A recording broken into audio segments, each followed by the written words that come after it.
What's going on, guys? Just got an impromptu podcast tonight. Wasn't really planning on it, but we kind of threw everything together really quickly, and we decided we were going to do one tonight. So just wanted to start off every podcast like I do every single week and talk about the deal over at Redcon One. I know I did a quick stream on this yesterday, but we'll do this now as well, just so everybody has a chance to see it. And we'll talk about it later as well. So if you spend $50 this weekend, it just went away on me. Spend $50 this weekend, you're going to get this $260 bundle for absolutely free. Plus everything on the site is 33% off. So you're going to get a lifting belt, the 15 serving Total War, a t-shirt, and a shaker cup, all for free when you spend $50 on the site this weekend. And as you add stuff to your cart, it's automatically going to show up as 33% off. So we'll just do this really quickly. We'll add this one in here to the cart, and it's automatically going to show that it's 33% off. There's no discount code to add. All you have to do to help me out is either use the link down in the description box of this video or any of my videos, as well as you can type in my name right here.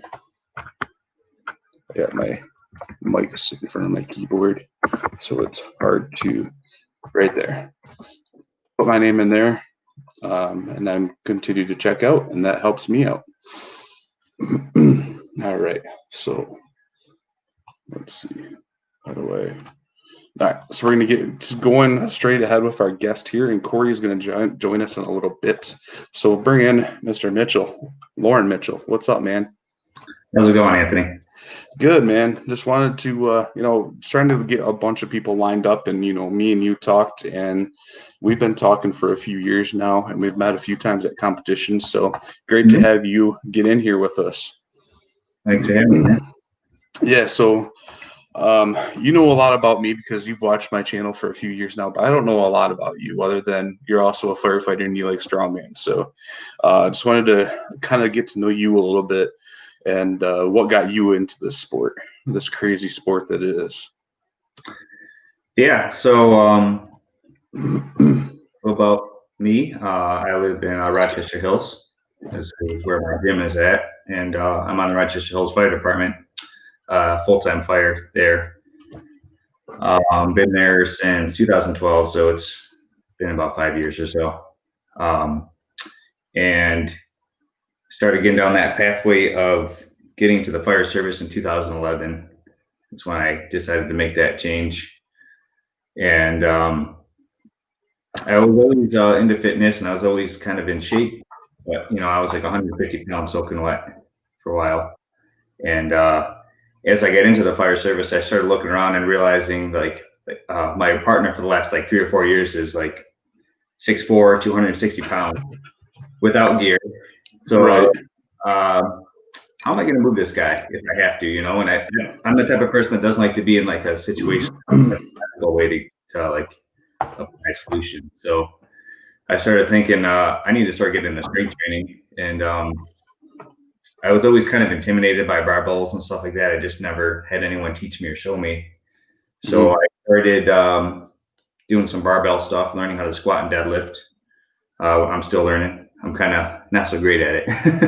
The forever skill you're trying to develop and improve. And started to really dig the strength training, and started to stall out a little bit. But, I always liked Strongman. I watched it when I was a kid, probably like you. Yep, for sure. I'd watch it on the ESPN, mostly in the Marius raining days, Sure. And I thought Strongman was cool and always fascinated me, but I never thought about doing it. I'm not 6 feet tall or so, and I'm not 300 pounds, so I'm not a Viking, so I didn't figure I could do it. Sure. And, I can't even remember where, but I found out there was weight classes, and I said, "Oh, that's interesting." So I started looking into what kind of weights would I be expected to do. Obviously it's Strongman, so everything's heavy, and it just started to turn the wheels in my head, and I started to think maybe I want to do this because I haven't done anything competitive since I was in high school, So started looking on for a Strongman gym. Ironically, this was right when I was moving to Rochester, and I found Rochester Performance Gym. I met my coach, Ben Pauly, if you're familiar with him. Oh, yeah. And so December 2017, I joined the gym, and I told him I was into Strongman, and he said there's a competition coming up in a couple months. You want to do it? And I was like, yeah, what the hell?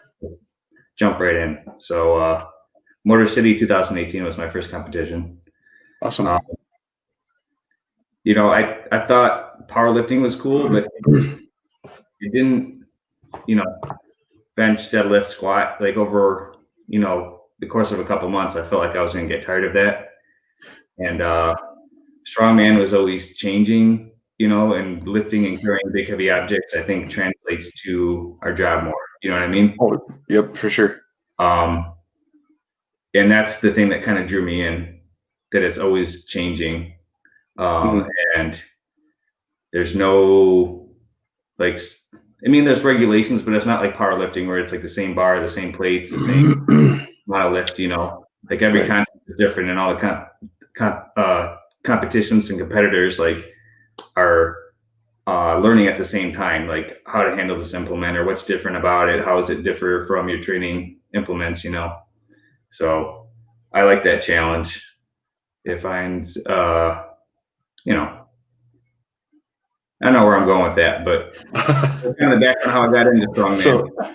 So yeah, it's always going to throw you a different challenge of your different training style. You're not going to be continuously doing the same repetitive thing for bench, squat, deadlift. It's going to be, sure, you could be doing a squat or a deadlift, but it's not going to be a standard on a power bar. It's going to be a car deadlift frame or a frame or an axle, or and then your squat could be whatever. Yeah, I mean, it could be anything. I mean, and then you got overhead press mixed with it, and then it could be anything kind of overhead press. It could be an axle or a log or a circus dumbbell or Viking press. I mean, there's so many different variations of things you could do, and that was one of the things that I liked with it when I first got started as well. I mean, I went to my first competition with not having my hands on any type of equipment, and just fell in love with the sport.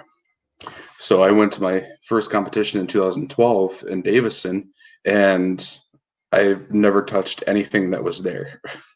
So, I mean, I did, my standard power, or not really powerlifting. My gym I trained at had, we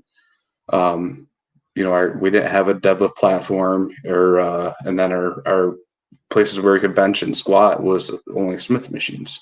And that's what I trained in to get ready for this competition. I was deadlifting on a Smith machine. So it was, I had no idea what the hell I was doing going into that competition, but I fell in love with the sport and started buying my stuff for my own gym after that. So.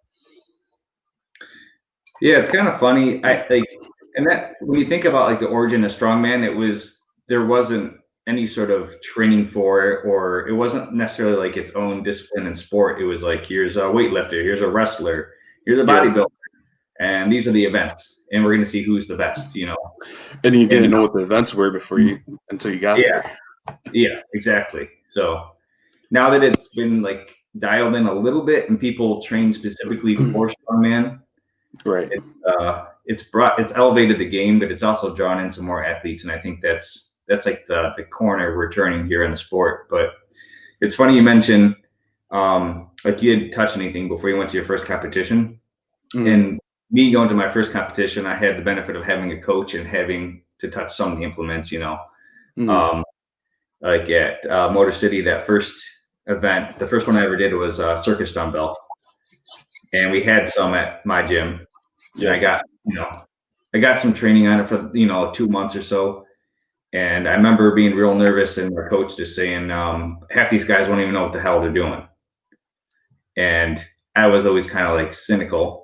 I'm the smallest guy going in there, and I watched a bunch of guys before me, and these guys are picking up the circus dumbbell and trying to strict press it.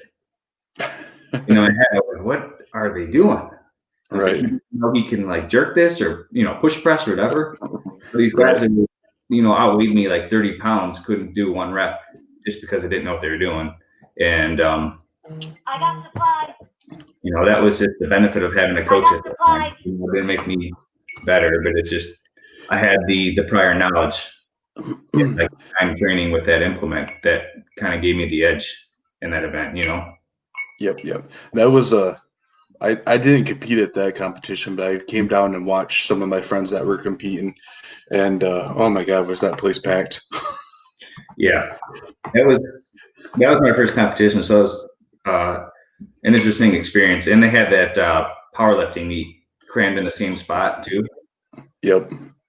Yeah, we only had half the gym rented out, so we ended up opening up the rest of the gym for us to use, but we got in trouble after a while from that. So, but yeah, I ended up competing in the next year down there, and 2018 at Michigan's was the first time you and I met. It was the weirdest thing that ever happened because you came up to me and you were the first person who's like, "Hey, I watch you on YouTube," and now it's happened like 5 different times now, so I'm not getting used to it, but it's not as weird as it was when you first came up to me and said that, because it was pretty not new to me because I've been making YouTube videos for 6 years up to that point, but it was the first time anybody ever came up to me and was like, "Hey, I watch you on YouTube." I'm like, "On what?" So the first person that you didn't directly know. Yeah, well, I mean, not a lot of people that know me actually know that I make YouTube videos either, so I keep that life separate from my normal life. So Fair enough. I'd probably do the same thing. Actually, before that, so I met you, Michigan Strongest Man, 2018. Yep. Right. Yes. Yep. And that was my second competition, and I really wanted. That was my first time going open. Okay. So I did novice the first time, Yep. and I kind of saw like how, you know, the division of the weights was not favorable for me because I'm a lighter guy. You know, I walk around at 180 pounds, so competing against guys that are 230, they're obviously going to have more mass and be able to move more than me. Right. I thought, and I watched the open lightweight guys, and I said I could probably hit some of those weights, and there's only 10 of them instead of like 50 of them. So I said I probably had a better shot doing open, and I really just wanted to come out of the gates feeling like I belonged in that class, I guess. So I was just looking for every little thing I could about Michigan Strongest Man, and I just started Googling, and I found your YouTube channel that way.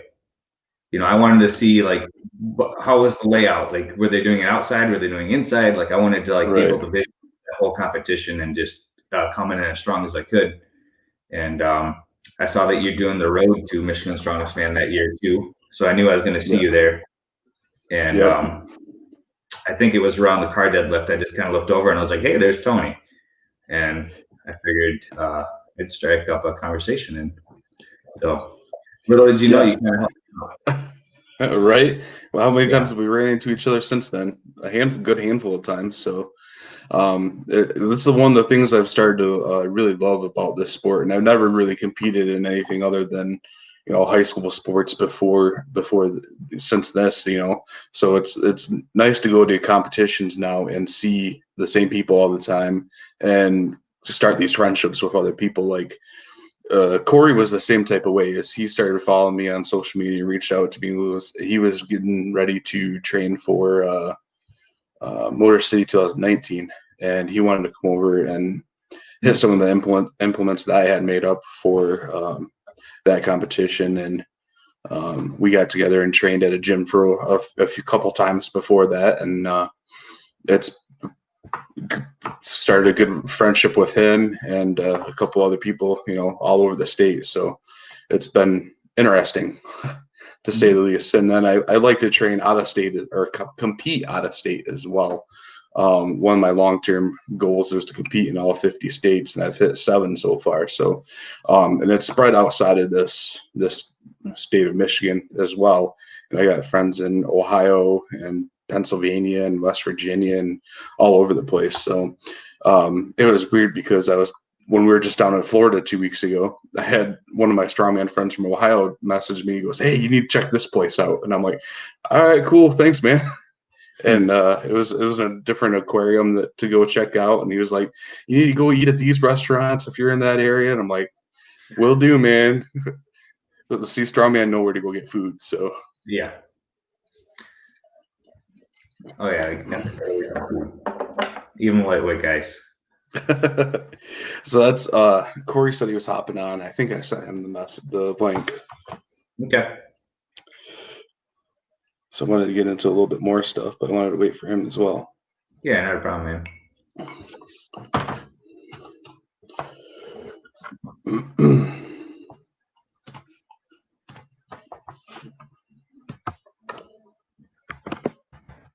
There he is. What's up, Corey? Oh, no sound. I can hear you. There we go. Can you hear me? Yeah, I can hear you now. Perfect. I can hear you before, anyways. But oh, hello, Corey. You know Lauren? Hey, how's it going? Hey. So Lauren is also a strongman competitor. You compete in lightweight, right? Open lightweight. Yes, sir. Okay. So I've just been getting to know Lauren a little bit and how he got into strongman. He's also a firefighter, so we talked a little about how the training and competition can lead over into our jobs as well. So now we got you here. So perfect. Yeah, I don't think I've ever directly talked to you, Corey, but I'm pretty sure I've seen you at a couple competitions. And I recognized your name for sure, but I don't think you recognize me. And I normally don't have this stupid mustache. It's November, man. Yeah, I know. We got a couple of days left. I can get rid of this thing. I'm sticking with the Shaw under goatee half right now. Oh, okay. So if you put your you two together, you got me. So yeah, like the evolution of shaving. Yeah, for sure. All right, so one of the other questions I wanted to throw in there, or not really a question as much as at Great Lakes this year was my first time I actually ever got to like watch you compete, because other times it's been I'm competing as well. So it's, I go out there and watch the guys right before me. I hit my lift and I go back and rest and recovery. That's how fat guys are. So it was nice to be able to actually like stand there and watch you hit your lifts. I think I got to watch deadlift. I think I got there. You were already done with your axle overhead. And then I got to see the farmer's hold. And was there something else in between those? No, the axle, deadlift, farmer were the first three. Okay. And then after that was the Viking, and I think you guys got out of there. They were setting up the Viking when we took off, so we were getting hungry for lunch, and we didn't bring anything. So, but yeah, it was nice to actually be able to see a lot of the guys compete that I normally don't get to watch because I'm there competing as well. Or like the competition I went to before that, I was a judge, so I got to watch everybody compete. So, it was nice to see how far you actually came and have progressed in the sport, because you hit a pretty good deadlift, didn't you? Yeah, actually, that was a big surprise to me. The deadlift is my weakest event, which isn't good for strongman, considering that's like the main thing, right? But like an elevated deadlift and like with the bar, they had a deadlift bar, so I could get some flex and just kind of pull it over my knees. And I had good leverages for it this year. And the funny thing is, I end up hitting 700 pounds in my final attempt. And there was one other competitor who tied it with me, but that was there's no record for my weight class, where we kind of co-set their record. But in my training, like my final training day, I had like 640, I think, and I just couldn't even break the floor with it, so just one of the things where I had a week of rest and just had a little bit extra adrenaline in me and just ripped it. But yeah, I was pretty proud of that one. I could tell when you got done, you were pumped. Oh yeah. It's always nice to hit a 60-pound PR, like without even thinking about it. Yeah. I knew it was going to be good because I was going to, for ours, I think he had to start at least at 500 pounds, and I was going to open up at like 550. And one of the other stronger competitors said he was opening up at 6. And I was like, all right, I guess I'm opening up at 6. And I pulled it, and it just, man, it flew. And I was like, okay, this is going to be a good day. Nice. But I wasn't expecting that. I was expecting to grind it out a little bit. And it was 50-pound jumps with you guys too, right? Yeah. And they didn't have enough plates, so they were like, this is 600-ish, you know? There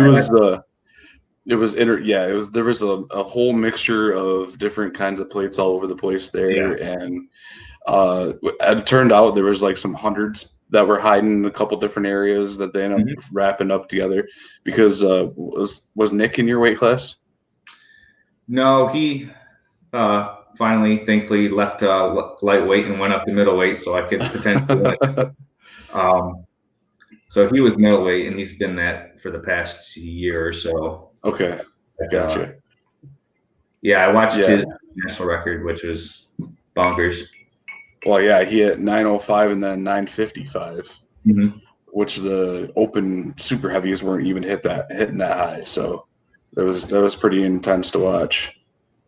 Yeah, I was standing behind him, and I was watching lift, and the person next to me is like, "Dude, look at this calf. She's got calf veins." And I was like, "He deadlifted 550 pounds, and you're worried about his calf veins, you know?"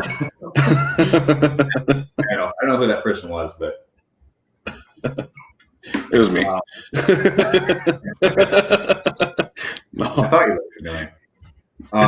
No, I was definitely standing there right behind him too. Sorry, go What's ahead.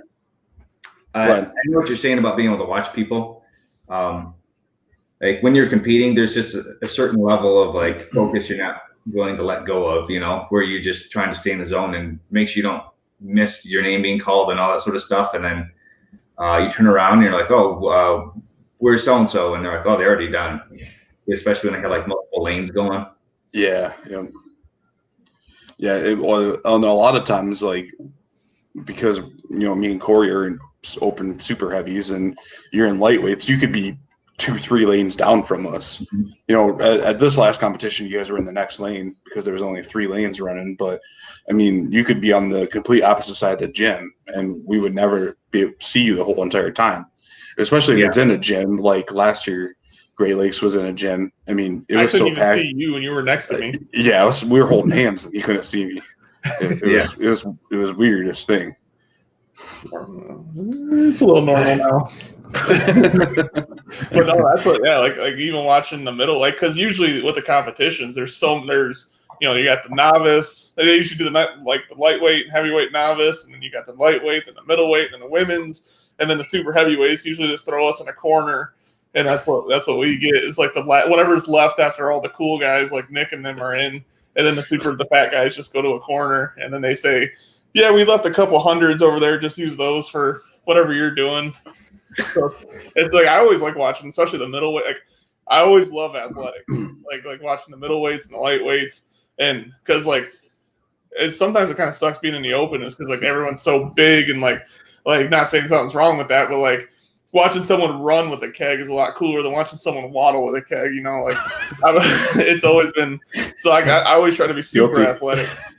And like watching those guys, it's crazy. Like, especially if you think about it, like you said, the super heavyweights didn't even hit 900, and Nick did. So that's another crazy thing. Everyone always thinks you got to go look at the big fat guys to see the big weights, but that's not always true. He opened in the 800s.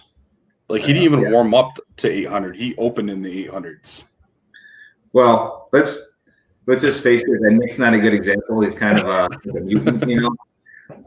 But I agree. I think I always felt like the middleweight guys were like the perfect blend of like strength and athleticism, and that class always seems like it's super stacked. So they put on a good show, man. Mm-hmm. And there's usually like 300 of them too, which is cool because there's a lot. Like there's usually the same 12 big guys at every single contest. And like seeing the middleweight, they're always rotating. But like you can, cut 10 pounds, go to lightweight. You can gain 10 pounds, go to middleweight. Like we got to lose like roughly 100 pounds to get down to middleweight, or in some cases 200, like whatever, to get down to the next weight class. So like watching you guys, like listening to Nick all the time, where he's like, yeah, I think I'm going to compete at 80 this year, or it's like whatever, and then now he's going to drop back down, or like it's like you have such a wide variety of what you can do. Yeah, that's true. And I think it's probably just a product of trying to get more people involved in the sport. Like I remember listening to you guys in previous episodes where like lightweight was 220 and under or something, and everyone else was heavyweight. I think it was 231 and under, and then there was a 231 plus, and then there was a 266 plus. Like at my first couple competitions, that was the weight classes, and now there's like a 170 now, isn't there? Like there's so many different weight classes. What are you in, the 198? Yeah, middleweight's got 2. Okay. Pretty much like. I think between Strongman Corp and USS have different weight classes of the same thing too. That's true. Yeah, their weight cutoffs are different for each division. So I think USS is more friendly, and Strongman Corp is harder because it's like between 190 and 230 is one class, and then USS there's like 2 different classes in there. I think it's what it is, something like that. No, never been there. Yeah, compared to what we have showing up to competitions now, where they have to limit it at how many competitors. Like last year, Great Lakes was at 100 competitors limit, and then this year they had to lower it down, obviously for obvious reasons. But and then like when I first did my first competition, I was the only novice. Yeah, there was one novice, there was one teen, there was like 4 masters, and there seemed to be a lot more like heavyweights back then than there is now, and not a lot of those guys are around anymore. But it's a lot different now than it was back then, for good reasons. Oh yeah, in the last 5 years, I'd say it's like tripled. Yeah, like everything used to be like a max deadlift, max overhead, and then one carry event. Now it's like you got your medley, your overhead medley, your carry medley, your sandbag medley, and then max deadlift, because you always have max deadlift in there at some point. So it kind of definitely evolved to be more, because I think it attracted a lot more like CrossFitter type guys. Like that's what you see a lot of, like the 180 to like 230 guys are a lot of like former CrossFit dudes that came over to do Strongman. At least that's what I think. Yeah, I feel like I saw a lot of guys like that at my first competition that were kind of in the same boat as me, where they didn't really know Strongman that well, but they figured they would give it a shot. And it's obviously very humbling, for other people who think they're in shape and they're going to come in and whoop these big fat guys, and then, they can't even get 1 rep at any events, Hopefully it kind of gives them a good perspective of the amount of work and, the amount of weight that you guys can move is really impressive. Like I was saying, like a lot of I think 90% of the time at a contest where like a novice class, the first thing I heard was that was the first time I've ever touched a log. That's the first time I ever touched a sandbag. Like no one has, like, that's not one of those things you can just go to Walmart and buy and have at home. So a lot of times, especially me, my first contest was the first time I ever touched a log, touched an Atlas stone, touched a circus dumbbell, and it was like it's really hard to translate. There's really nothing at home that you could do to translate to carrying a sandbag, unless you literally have a sandbag or something like that. You can carry, because I remember I trained by carrying 45-pound plates. I just put a pin in the middle and just carried it on my chest like this and just walked with it. And I was like, that's kind of the same. Went to grab that sandbag. I was like, oh, it's only 300. Picked it up. Both sides caved right in. The middle fell through. Could barely even get it off the ground. Because it's like, okay, that's nothing like a weight plate. Yeah, sandbags is one of the most humbling things. And like, you're right. It's like, oh, it's only 200 pounds. It's only 300 pounds. You can deadlift more than that. And you go to grab it and you're like, are you sure this is like 200 pounds? Until you tried it, you don't realize like how awkward it is to pick one up and carry one. I think my favorite is stones because everyone always goes, yeah, you just pick up a stone, put it over a bar, and then they walk away and their forearms are just shredded. And they're like, I couldn't move, like everything hurts. And I'm like, yeah, welcome to Strongman. Usually everything just hurts for no reason. Especially like I always seen a lot of people lift that stone up and they get their fingers underneath it on the bar. And then it's just like, whew, that girl at Great Lakes last year, she blew open her finger. I'm like, ugh. Yeah, I did that in a competition in 2013, I want to say it was. I went to lift I can't remember how, it was over 300-pound stone. It was over bar, and I slipped out of me because I had too much tacky on, and it bounced, and it smashed my hand in between a stack of 45-pound weight plates and that 300-pound stone. And I was done at that point. And I ended up going to the emergency room once we drove home from Grand Rapids, but it was, 2 hours later, I was in the emergency room and he's like, nah, it drained all by itself. You're good to go. And a month later, it finally fell off. I was good to go again. So, ouch. Yeah. Oh yeah. Good stuff. So, did you have I kind of missed the beginning, obviously, as I was doing other things. Did you have like a layout you wanted to follow, or is it just kind of whatever we talk about? No, we're just kind of how we do with Kevin type of thing. Get to know Lauren a little bit, and then we'll follow our normal routine. Good thing I missed most of that, so my questions will probably revolve around the same thing you already talked about. And that's fine. We could totally get back into that stuff again too. So we kind of covered how he got into Strongman and how I got to know him, or we got to know each other a little bit. So we're a budding, blooming flower at this point. Where are you from? So I live in. We covered that already. That's right. Maybe I'll never shut this off. Go ahead. Yeah, I grew up in a city called Huntington Woods, which I'd be shocked if either one of you heard of it. It's like 1 square mile. It's like right next to the Detroit Zoo. Okay. But I've lived in this area pretty much my whole life. I live in Rochester Hills now, so Oakland County. Okay, not too bad. That's my wife's parents live in Rochester, so it's not too far from there, I think, is it? No. Actually, before I moved out here and started working out here, I didn't realize Rochester and Rochester Hills were separate. I always thought it was like right next door or something. I have no idea. I always assumed that. Same with like what's the other one that's down there, like Bloomfield and Bloomfield Hills or something like that. I was like, same thing. They're like, oh no, not the same thing.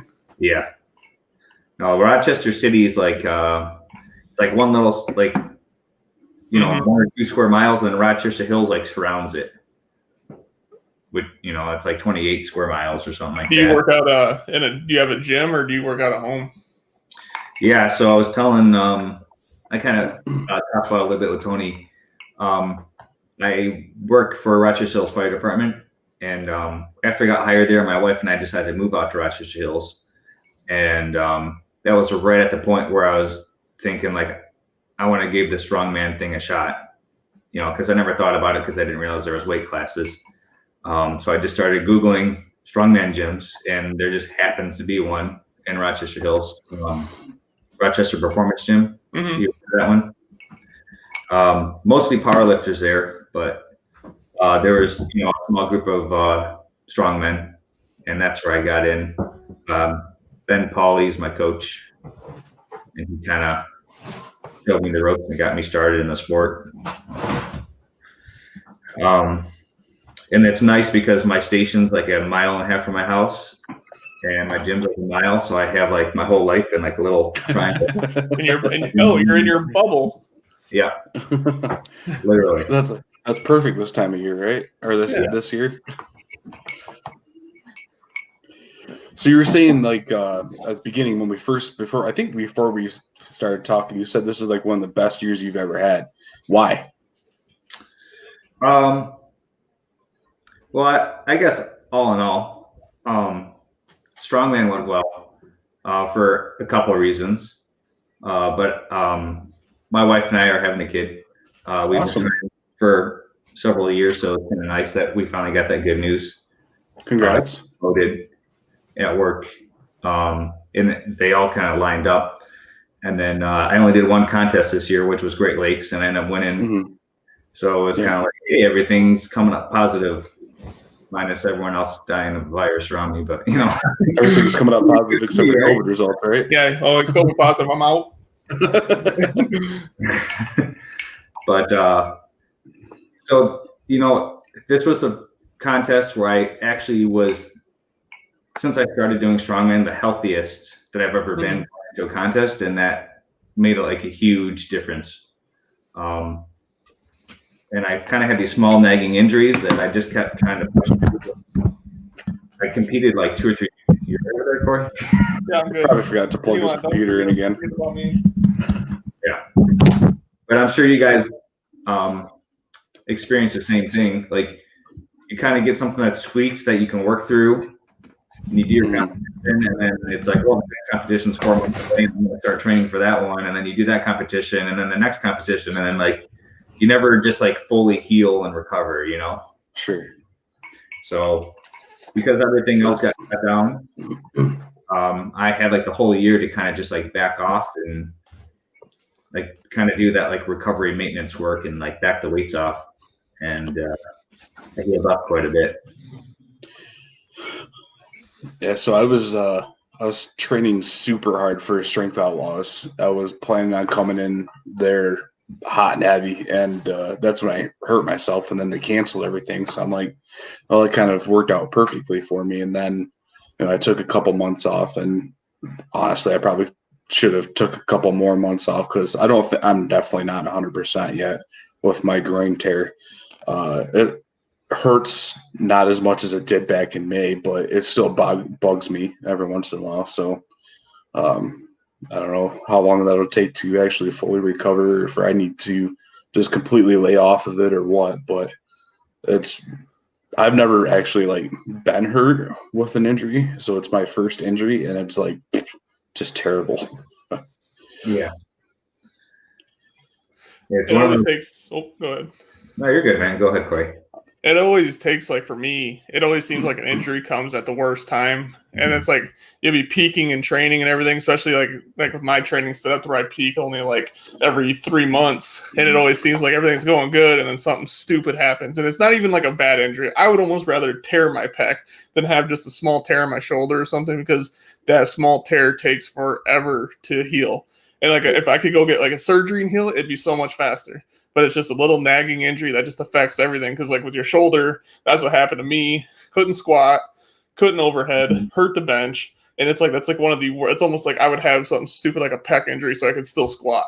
That was always my thing. Or maybe like your wrist injury that you got going on.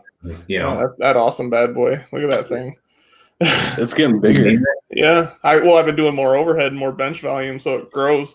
It kind of tells me, this is my little training bubble. It tells me if I'm doing good in training. So if I'm going heavy quite frequently, it gets bigger. So it's kind of like it's like a little indicator that I'm doing good.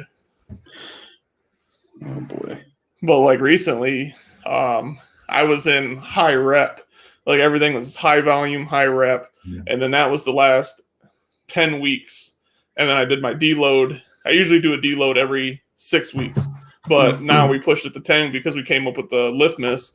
So I haven't done a deload. Now I'm just doing crazy volume. So I went from squatting super heavy for a few reps to like doing 315 for 15 reps. And it's just like, I don't know. I kind of like it now because it definitely helped with cardio and everything. So I think doing that has helped prevent injury rather than just going heavy every other week or whatnot, and then having an injury. I haven't had an injury this period, so it's been doing really good. That's why I'm really excited for Lift Miss, because I'm actually healthy, training, going into it. I guess I spoke too soon, so hopefully I didn't curse myself. Yeah, no, I agree with you 100%. And I think that's what helped me this year. So when the gym shut down, fortunately, is Tony would corroborate this. It's nice to work somewhere you have a gym, So I had access to a barbell and like a power rack and everything, but they don't like to let us lift heavy at work. Is that the same for you, Tony? So we're not allowed to work out on our shift, but we do have a gym that we could use because we work 12s. We're not 24s. Gotcha. I say I have access to an elliptical on shift if I wanted to use that. But we can't use the gym while we're on shift because we're in a chemical plant. So Gotcha. we work 12s. Mhm. And but I do have access to it before and afterwards. Our gym actually it did close, but it was during the time that I was off of work. But luckily, I got the full access in the garage here. So Yeah. See, like when the gym shut down, I kind of panicked for a second. I was like, oh wait, I could just work out at work. right. But we have like all of, some stations have like 200 pounds or 270 pounds or 300 pounds. Sure. So I couldn't like do what I thought was like meaningful deadlifts, So instead I kind of did what like you're saying, Corey, and I backed down the intensity and up the volume and just really concentrated and just having great form. And man, I felt super strong. I felt athletic. My range of motion was good. I wasn't like waking up creaky and like achy every morning because I was maxing out on something every day. And it just was going super well. And I'm going to try and take that approach more often. It's kind of funny. The thing that's made me better at Strongman is not training Strongman, Yeah. In Well, a it's like nutshell. my coach said, it's the same thing. It's like, if you don't have to do stones, don't do stones. Like that just, it's like, you don't have to go. Like if I'm not in like this whole year was in and out of contest prep. Get out of here, cat. This whole year's like been going in and out of contest preps and then no contest. And then so it was like work yourself up, then nothing. And start right back. She's like, all right, well, let's take a couple weeks off and just do some volume and then work your way back up. So that's what it's been nice because I was still able to pull heavy or do heavy things, but it wasn't like, oh, I'm bored. Let's go do something. Let's go pull heavy deadlifts and do a heavy stone. And then next day, like, well, let's kind of see what our max is on bench. We haven't benched in a while, like type thing. So having that plan formulated for you, it just makes it, you look at it on paper where it's squat 300 for 15 reps. You're like, holy crap. But then once you do that for about 3 weeks, it's like, you just become used to it. It's not so bad. Yeah. Then when you only do 2 reps, you're like, that's it? Like, oh, okay, I guess 2 reps. I guess I'll do 3 just for funsies. Yeah. Yeah. Like I said, I agree. I think there's a time and a place for everything. I actually find the high rep stuff kind of annoying. I worked out this morning and I had squats and I was hitting whatever, like 75, 80% of whatever my old max was. And it was an AMRAP set. And I got to like 15 and I was like, I just wanted to be done. And I was like, why couldn't I do so? I had to do less reps, But it's good for your, like you said, conditioning. Just your mental toughness of just, I'm going to push through this and like have one hard set and then kind of shut it down. Feels nicer than just beating yourself up on stones and then going over and beating yourself on the yoke and then, then putting a heavy axle overhead or something. Is just, you crawl at the gym and wonder how you're going to get to your, your sessions later that week. Especially since most contests now are like, deadlift for reps. It's not max deadlift no more. It's just, and then like watching some of these, like the one contest we had last year, the guy, I think they deadlifted, well, it was the middleweights. They're doing 405 wagon wheels, axle wagon wheel deadlift. And they hit like 17 reps.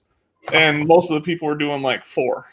So these 2 came out and went head to head with each other. And everyone, I think the highest number before that was like 5 or 6 was the highest.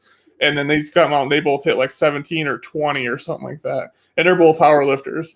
They never did strongman before. So it's just like, if I think, you got to be trained to do 17 reps if you want to do 7. You can't go out there expecting to hit 5 reps in training every week and then go out there and get 17. It's just not going to happen. Yeah, you gotta like adapt your energy systems for it, Mm-hmm. Yeah, well, you like those high reps, Tony? Like 5. That's That's as high as I go, man. If I can do more than 5, I got to up the weight. Exactly. If I can do more than 5, we're still warming up. That's one thing I appreciate too about like the smaller guys is like they really take like I bet you do a bunch of mobility and like at least stretching and stuff like that. A lot of the bigger guys don't ever do like their mobility is getting their shoes tied. And that's when like that's why I always like because my coach has me doing a shitload of mobility before I even get to train. Like I have 4 things on my program that I have to do before I even get to touch the barbell. And that's like at first I was always like, oh my God, these stretches, this sucks. But then all of a sudden I was like, hey, I can touch my toes without bending my legs anymore. Like this is kind of neat. So I've always had super tight hamstrings, and I was like, this might actually help not get me injured for once. It's Corey. It's like you've seen me warm up before. You got to do the 3 rocks forward to get the knee sleeves on. So here we go. Big hole. All right, take a break. Another knee sleeve. That's why I bring my wife and kids to the competitions to help me put my knee sleeves on and tie my shoes. tie my shoes and help me take my socks off. Can you imagine getting a suit on? Oh, I have had 3 people help me get a suit on. I've never worn a suit, but I can't imagine what it's like for me to hop into one of those suits right now. You would break out into a sweat by the time you're done. For sure. That'd be my cardio for the day. A 30-minute warm-up would be just getting into a suit. I wouldn't mind trying those trunks. You see those new trunks that they came out with for the holiday season everyone's doing? It's kind of like the old Ray-Ban shorts, but now they're like compression trunks for like gear lifters. So it's like squat briefs. Yeah. I see Mark Bella came out with those, and I think Cerberus is working on them. I think Shaw said he's working on something too for those. Really? Titan's had them for a while. Yeah. Or Titan or Metal has had a squat brief for that's like a squat suit without the straps, basically. And you can get those on liftinglarge.com. Liftinglarge.com. Yes, your link will be in bio after this video.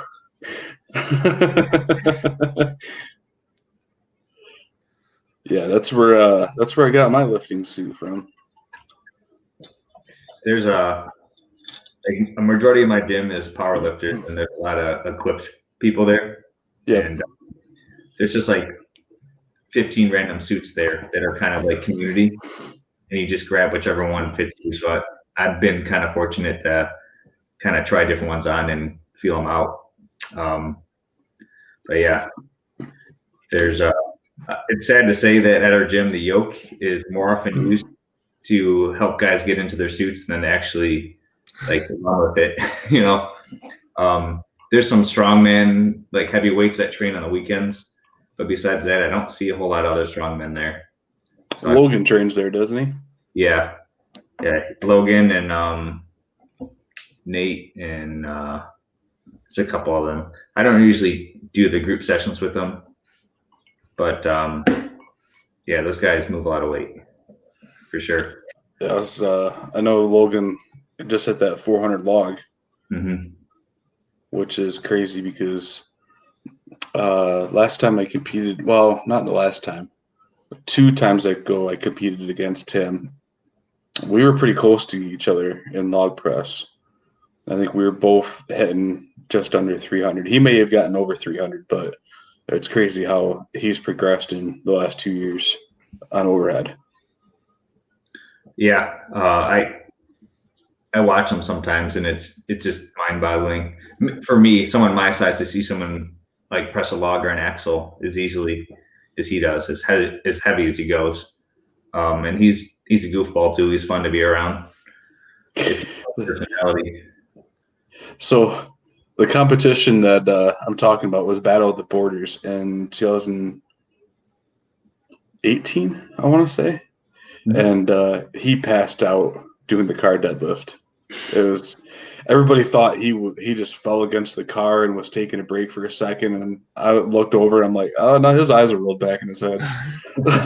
And he had I'm pretty sure he had the figure 8 straps on, so he was still attached to the car frame. And I was sitting right there in a chair because he was lifting right after me, and I was freaking gassed. And I'm like, he's out. And finally somebody went over there with some skull smash and put it in his face, and he started coming to. And I finally was able to get out of my chair and was able to let him sit down in it because that was the heaviest car deadlift I've ever pulled. Yeah. It was I don't know how heavy it was. We did Craig that helps with all the competitions. It was his Mustang, and then they excuse me, threw a bunch of weight plates in the trunk, and then they started throwing all the sandbag toss that we had to, all those sandbags. They started throwing those all in the trunk, and then Aaron was standing in the back seat. So we don't know how heavy it was. I would guess it to be right around 1,000 for sure, and it was side handle. And I think I got 2 reps, and then Logan passed out on his first rep, and then the guy that went right before me or right after Logan got 1 more rep than me, and then he didn't have to do any more. He won. So, but I think there was only 4 competitors for us, 4 or 5. And the one guy that took second, he just left before the car deadlift even started. So it's like, is he disqualified now? Do I get to move up a placing and actually get to take something home with me? Or, oh, no, we'll send him his medal. And I'm like, oh. Is that how it works? Yeah. Yep. Shit, I'll figure out my next event that I don't like, and I'll just leave. So he won every single event except for the car deadlift because he left before the car deadlift started. So he zeroed the car deadlift, but he was so far ahead in points it didn't even matter that he took second place. That's awesome. You're right there? Yeah, dude, it is a mess because I didn't have a chance to set anything up. So my computer fell, my microphone fell, my headphones stopped working. So it's a wonderful hurry up and do nothing type day. Oh yeah, my stuff was all over the place too because I used my laptop the other day for a quick little live stream just to talk about the Black Friday deal at Redcon 1, and then the microphone we're still plugged into the PlayStation from the other night, so I had to switch everything over real quick, and yeah, we got it going though. Are you ready for some questions? Yeah, if you're ready, let's roll into the Q&A. I do have one that somebody asked if you guys want to talk about that first. Yeah, sure. So it's from TJ Cooper. He's been on all of our podcasts just about pretty much so far asking questions, at least since the ones with Big Kev here. So he's competing in his first competition in February in the novice. What's a good method for the big lifts like log and deadlifts? Once a week and max every 2 weeks, or max each week? I wouldn't max each week. Do you want to go through and explain how each one of us would do it, or? Yeah, go ahead. You start. You go ahead first. We'll just go in order. So, I would probably train it. So I don't know, like log and deadlifts. I don't know what exactly you're having to do for those events. Is it a max log? Is it a log for reps? I would train those each differently. So if it was a log for max, I would probably hit a max like every 2 weeks, like you said, just to kind of test and see where I'm at. But I would probably hit, if it was a log max, I would probably train log twice a week or some kind of overhead twice a week, along with like some stuff to help with it, like training triceps for my extension in the overhead, or log out of a rack just to get the press movement down, and then the other session do log complete clean and press. I wouldn't max every week. I would work up to a heavy number and hit no more than 5 reps. And same thing for pretty much for deadlifts, depending on what type of deadlift you're actually doing. But then I would hit my accessories to help with those as well. I like, not in my personal gym, but leg press helps a lot with deadlifts. It helps with the initial press off the ground, and then some kind of like a back extension to finish the lockout. Oh, he actually said he's got an overhead medley with log, axle, circus dumbbell, and car deadlifts.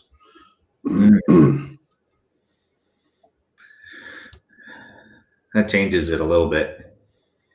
In my perspective, I don't deadlift more than one session a week, but like recovery is an issue for me.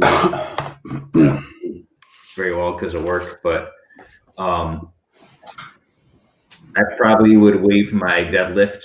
If you're, I would look at the whatever number you're supposed to hit, and if you're already well beyond that, then I would be concentrating on adapting your energy systems just doing as many reps in a minute, doing multiple rounds of that, but at a lighter weight, like maybe start at 50 or 60 and just keep waving it up as you get closer to the competition, and then have a rest week. That would be my approach, probably. The overhead medley, to me, that's very technique heavy. So I'd spend a lot of time working on being proficient with the lifts. So, being able to clean the log cleanly and transition from the log to the axle and to the circus dumbbell. So I probably would keep the weights lower. Maybe if you wanted to hit multiple overhead sessions in a week, kind of have like a heavier day where you do less reps. And then a lighter day where you just focus on technique, maybe, or you can break it up. Yeah, it's kind of tough for me to answer that question. I get so cerebral into setting up my training blocks that I need to know where you're starting and what a very specific answer, but that's kind of off the surface of my head where I would go with that. Yeah, I would kind of do the same. The only difference I would do is I would find what my weakest event was. So say out of the medley, if you have the log axle and circus dumbbell, most of the time the circus dumbbell is what really screws people. And it's mostly because of, like you said, technique. So what I would end up doing is I would have break it down to a 4-day-a-week workout. And then I would do the log and axle at the same time. But then I would mix in the circus dumbbell on the same days doing my deadlift, so I didn't overtax myself. Pretty much figure out what your weakest part of each lift is. So if say you have a problem cleaning logs, my warm-up would be a set of 10 just cleaning a log. That's it, no pressing. And then, or say you're pressing, or your issue is the press, set it in your rack or wherever your weak spot is and just press it. Build that so you got that down. Same with the axle. A lot of people have trouble doing the continental clean. I would just sit there and do 10 cleans right in a row, or whatever you can do with it. Car deadlifts are kind of different. It's hard to train for those so much with a regular bar, and if you don't have any type of car deadlift setup. So basically, I would just do some type of, depending if it's side handle or if it's front. With the front, I would just grab a regular bar and I would do a 3-inch or 4-inch deficit and just do lighter weight, probably 60%. Do a set of 10. And just do 3 sets of 10 at your lighter weight to work on that because what the deficit helps you do is, like Tony said, like a leg press. So when you do a deficit, it is literally 80% legs, just getting it off the ground. Then it's up. So kind of like a car deadlift, if you're leaning back, you're pushing with your legs. You're not really pulling with your back as much as it is your legs. And if it's a side handle, if you have a frame or farmer's handles, trap bar, any of those work good. Figure out your weak spot, same thing, do a deficit. Deficits have helped my deadlift go up 50 pounds in the last 6 weeks. My max. Well, it wasn't even my max. I thought it was going to be my max, but it was only about a 75%, which is awesome. It's one of those great feelings. So lots of deficit work, working on the specific areas of weakness in those lifts. Or like you said, you're new and you've never done them, just go through the lifts, do lighter weight, and just do your medley. You don't have to worry about hitting the numbers as so much as getting the form down to where because if you have shitty form, you're not going to be able to hit a big number. If your arm's going out on a circus dumbbell, I don't care how strong you are, you can't take 175 pounds and push it this way and hold it. It's not going to work. So working on all those little techniques like that, like you said, is probably the best method that I would go with. Mm-hmm. You ever seen, speaking of the circus dumbbell, you ever seen some of the old videos where the guys will completely bend over and then straighten their arm out and then stand back up with it? Did you watch Matus's at the Arnold last year when he did the world record 320? He pretty much pressed it, leaned all the way to the side, and then just stood up with it like that. Same thing. That's crazy. So yeah, now that I see that it's a medley and a car deadlift, yeah, and like you said, is also it depends on whether it's a front handle or side handle car deadlift. But yeah, definitely I would try to work the transitions between the medleys, to go in between the log, the axle, the circus dumbbell, and then train each one of those individually first, and then hit the medley. Maybe train it twice a week to do each individual things, and then do the medley by itself. And then don't hit the medley at 100%. Maybe once a month leading up to that. Maybe hit it at 100% of the competition weight just to see where you're at. Maybe train it at 60, 70% of the competition weights just to get the feel of the not just the transitions between it, but making sure you're able to clean the log cleanly. Yeah. And the axle be able to do that continental clean perfectly, because that was one of the big issues I used to have, was that continental clean is getting it from my stomach up to my chest used to be a big struggle for me. And now I got that huge shelf there, so it doesn't transition as hard as it used to. And then circus dumbbell is just getting the motion down.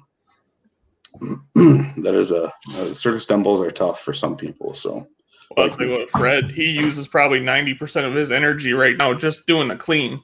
So by the time he gets the bar to his, the press, his rack or whatever, he's already like just beat. And then that's like, if you're never going to be able to get lots of reps if you're that canned on just doing the clean. Well, not only that, but if it is a medley and it's moving, you'll be so exhausted, you're not going to want to move to that next implement. I guess another word of advice too is don't go as fast as possible, because you will screw up. You will, like, if all you're worried about is transitioning super fast, you're going to, like in the middle of a press, the only thing you should be thinking about is your motions, your cues. You shouldn't be thinking about like, okay, I need to hurry up and get to the log, because that's when if you go to, like, if you're doing a circus dumbbell and you're looking over here at the log, you're going to lose everything. Same with the log. If you go to look back too far or something on the log, you're going to lose your balance. So it's more important to focus on the individual lift than the transition, like Tony was saying. If I learned anything from this latest, everybody training for this latest Worlds, is you need to wear sunglasses. Yes. But the triangle ones. Yeah, the Brian Shaw sunglasses. Pit Vipers, if you can get them. Ooh. Now I'm going to show up to Lift Mess with a pair of Pit Vipers. I got shit wipers. They're homemade ones. They're just safety glasses that I drew on. Why does that surprise me? Yeah, it's me, obviously. All right, you want to do some questions? Let's do it. Oh, all right, so you said you're a firefighter? Mm-hmm. Why didn't you get a real job, like be a cop? Oh, why did you go to school to be a cop and not pursue it? I forgot there's two firefighters here. Yeah, we're gonna gang up on you. No, anyway. Sorry about that real question. I didn't mean to insult anybody. No firefighters were harmed in the making of this video. So you said I missed when you started training and everything. What did you originally start training for? Like, was it just for lifting, or were you doing CrossFit or whatnot? Just in life, you're saying? Yeah. I mean, I always was into exercising and fitness, and I played hockey growing up and did martial arts and stuff. And probably because I'm probably close in age to you guys, like the popular stuff was to do like bodybuilder type workouts, Mm-hmm. Everyone would be Arnold. Fitness, baby. Yeah. So I always did like body split stuff, and like I was saying to Tony earlier, once I got into this job, I realized that like I'd never prioritized strength, and I'm 5'8", 180 pounds, and if I have to pick up and drag someone like Tony, how am I realistically going to do that? So I started training. How are you going to do that? Yeah. Now I have a solution. DRD of a winch. Yeah. So, yeah, and that's what started my journey down strength training, and I just kind of got obsessed with it, and I found strongman more interesting than powerlifting, and it kind of translates to our job. If you ever try to pick up an unconscious person, it's a little bit more difficult than a barbell. It's like that's where sandbag training comes into play. Actually, I had a call. I'm not going to get into details for HIPAA reasons, obviously, but we had a guy that was passed out in a bathtub in a hotel. And obviously, you go into a hotel bathroom, it's about this wide, so you can only get like one person in. And there was a little wiry black guy who just had a seizure, and he was postictal, so he was kind of like out of it still. And he was laying in the fetal position in the bathtub. And I just bent over and scooped him up like an Atlas stone and picked him up and carried him out and put him on the bed. And my partner's like, I'd never seen anyone do that before. It was a hard habit not to find a bar to put him over. Yeah. So there's rail on the cot. An example of when Strongman definitely helped out at work. But sure. What would you say is your favorite lift? Definitely the log press. It's not my strongest, but that's for some reason that's one that's always called my name. You know, I feel like overhead is probably some of my stronger events, but I don't know what it is about the log. Mm-hmm. I think it's just the fact that you're whatever weight it is, it just looks super cool in pictures when you have that. Like your veins are popping, you're just holding that whatever it is over your head. That's I think I like log. I think I've always wanted to be a big squatter, so that's why I think my favorite lift is like the squat. I've never had a huge squat yet. Give it to the end of this year, I'll have a massive squat, or next year. But that's my big goal is a big squat because it's always just cool to see, that many plates hanging off the side and just watching the bar flex on your back. That I always thought that was pretty cool. What about you, Tony? My favorite lift, I like log as well. Probably one of my favorite events. Probably one of my strongest is like a side handle type overhead press, like Viking press. I did very well at that in competitions. So, log is, especially if I've never done it, but if I were to get like one of them Slater logs at a competition, would absolutely just be one of the coolest things ever. I'd steal it. I've only ever seen, other than going to the Arnold and stuff like that, I've only ever seen one, and it had the biggest crack in it ever. And I didn't want to steal it because it just looked bad. I feel like you could probably just make your own. Yeah, I tried. Cracks.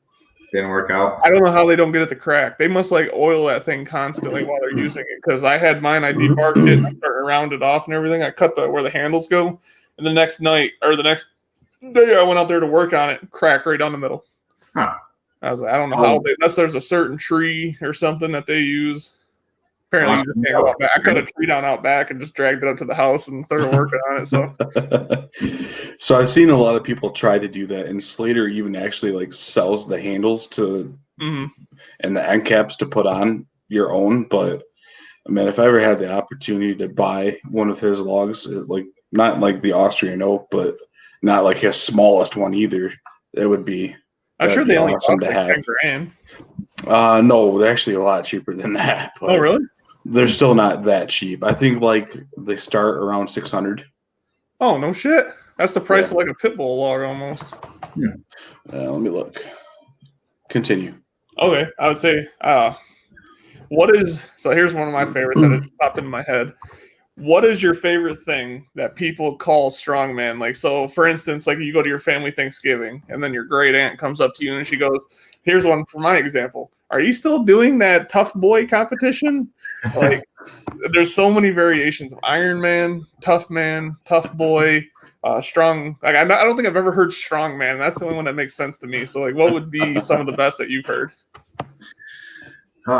Man, I don't necessarily tell people because I know they don't know what it is, most of the time. And I think the only thing I've heard is like strength competition. See, that's cool. Like, I don't even get that. Everyone, like, when they call me tough boy, it just makes me like it actually like makes me feel small. Like, tough boy. Like, that makes like, come on, let's do some boxing. But they always say Iron Man, and they're like, "You still doing Iron Man?" And I'm like, "Does it look like I pedal 50 fucking miles on a bike, like, or swim in the ocean and run in the same day? Unless I'm getting chased by a bear shark, I'm not running, swimming, or cycling in the same day." Yeah, I wish I had a good answer for that, but No, I haven't had anyone call it Really? anything. Well, I get that's, that all the time. I think Strongman is just kind of like a cheesy name, anyways. You know what I mean? Yeah. Well, they always do that. Or they go, you still Strongman. do that thing where like the guys on TV that pull the plane. That's like the one thing that they remember is the guy on TV that pulled the airplane. Like I that's would think the Atlas stones. You know, Yeah. people. Yeah, that's a lot of what I get is do you still lift those? So you lift those stones or those rocks? It sounds really stupid too when I hear like someone from the public say, "Do you still lift rocks?" I'm like, "Yeah, I lift rocks for fun." Like, it just sounds so dumb. I mean, they're not lying though. Yeah, I pick up iron and I pick things up and put them down. That's what they always do to me all the time. That's what they always say to me. Oh, pick things up and put them down. Ever since that stupid Planet Fitness commercial came out. They actually started Hans and Franz from SNL. Was it? Yeah. Yeah. See, I'm too young for that still. Yeah, you are. Shit. All right, so the Slater's logs, the boot camp log starts at $449. Another one at $599, and then the bigger ones, like the competition style logs, are $975. It's like $1,000. I wonder how much that is to get shipped. I would drive to get that. I probably would too. He's just in Columbus, so Yeah. That's He has a pile of them in the basement of the hardware. It's actually pretty cool on his Instagram. yeah, all the different sizes and stuff, all the way up to the Austrian oak that they use at Arnold. It is pretty interesting to see all those though, like all the lineup that they had at Worlds this year with all those logs. Yeah. Man. And you think they custom make those, probably takes, a couple days each log. Use them one time, and then they just throw them in the basement of the hardware, basically. Like, they never use the same logs twice or the same stones or nothing. Like, there has to be just this mass collection of Strongman shits. I know Shaw said he bought the wagon, the Hummer tire deadlift. It was like he said it was like $10,000. Yeah. I'm like, yeah, I can get a set of Well, tires he cheaper than that. bought the wheels and everything. I know. And then he had a custom Slater log made for the Shaw Classic. Yeah. You guys can get a custom Slater log for Liftmas? Yeah, I ordered it, but it's on back order, so it's not going to be here in time or ever. So Matt Little special, isn't it? Yeah, it's the shop. The shop special. We don't need Slater, we need the shop. Yeah, we're using his deadlift frame, his log. Well, he built it. It's my deadlift frame, but I think he's bringing his too, because his has the rotating handles so like when you go to lift them up, they can fold into you a little bit instead of being so. I think you're going to use his frame, his log, and then I got my yoke and my farmers. I'll probably figure it out closer to the time. Really? Yeah, I was looking. So I forgot how many people was there 10 or 12? No, there's less than that. Because I have a few people that are going to do it, like just hop in on some events just to, like, because he doesn't want to do the deadlift because he hurt his back. Kind of like you with your groin type thing. He has a hurt back, so he doesn't really want to do the deadlift to push it. So I think he's going to do everything except for that. I think last time I looked, we were at like 6 or 7. Okay, it's not too bad. We need to get some more people. I'm pretty comfortable with that number. All right. So now, how fast do you want my questions to downgrade? Do you want to get them? Do you want to keep them at weightlifting questions, or do you want them just to go to help? So, what was your last question? My last one was what about the different names of the strongman stuff. Oh yeah, I get the tough man. Do you still do that tough man? And that's what it makes me think. Like, I've never heard of anything tough. Like, it's just like I don't know if they just think strong and tough are kind of like close or something. Like, I get Iron Man because that's another huge thing. So they used to actually have it was a tough man event up here in Bay City, and it was at the Hooters in the parking lot, and it was like a UFC cage fighting type of event. Really? Yep. Like bare knuckle boxing, pretty much. Right? Yep. Pretty much.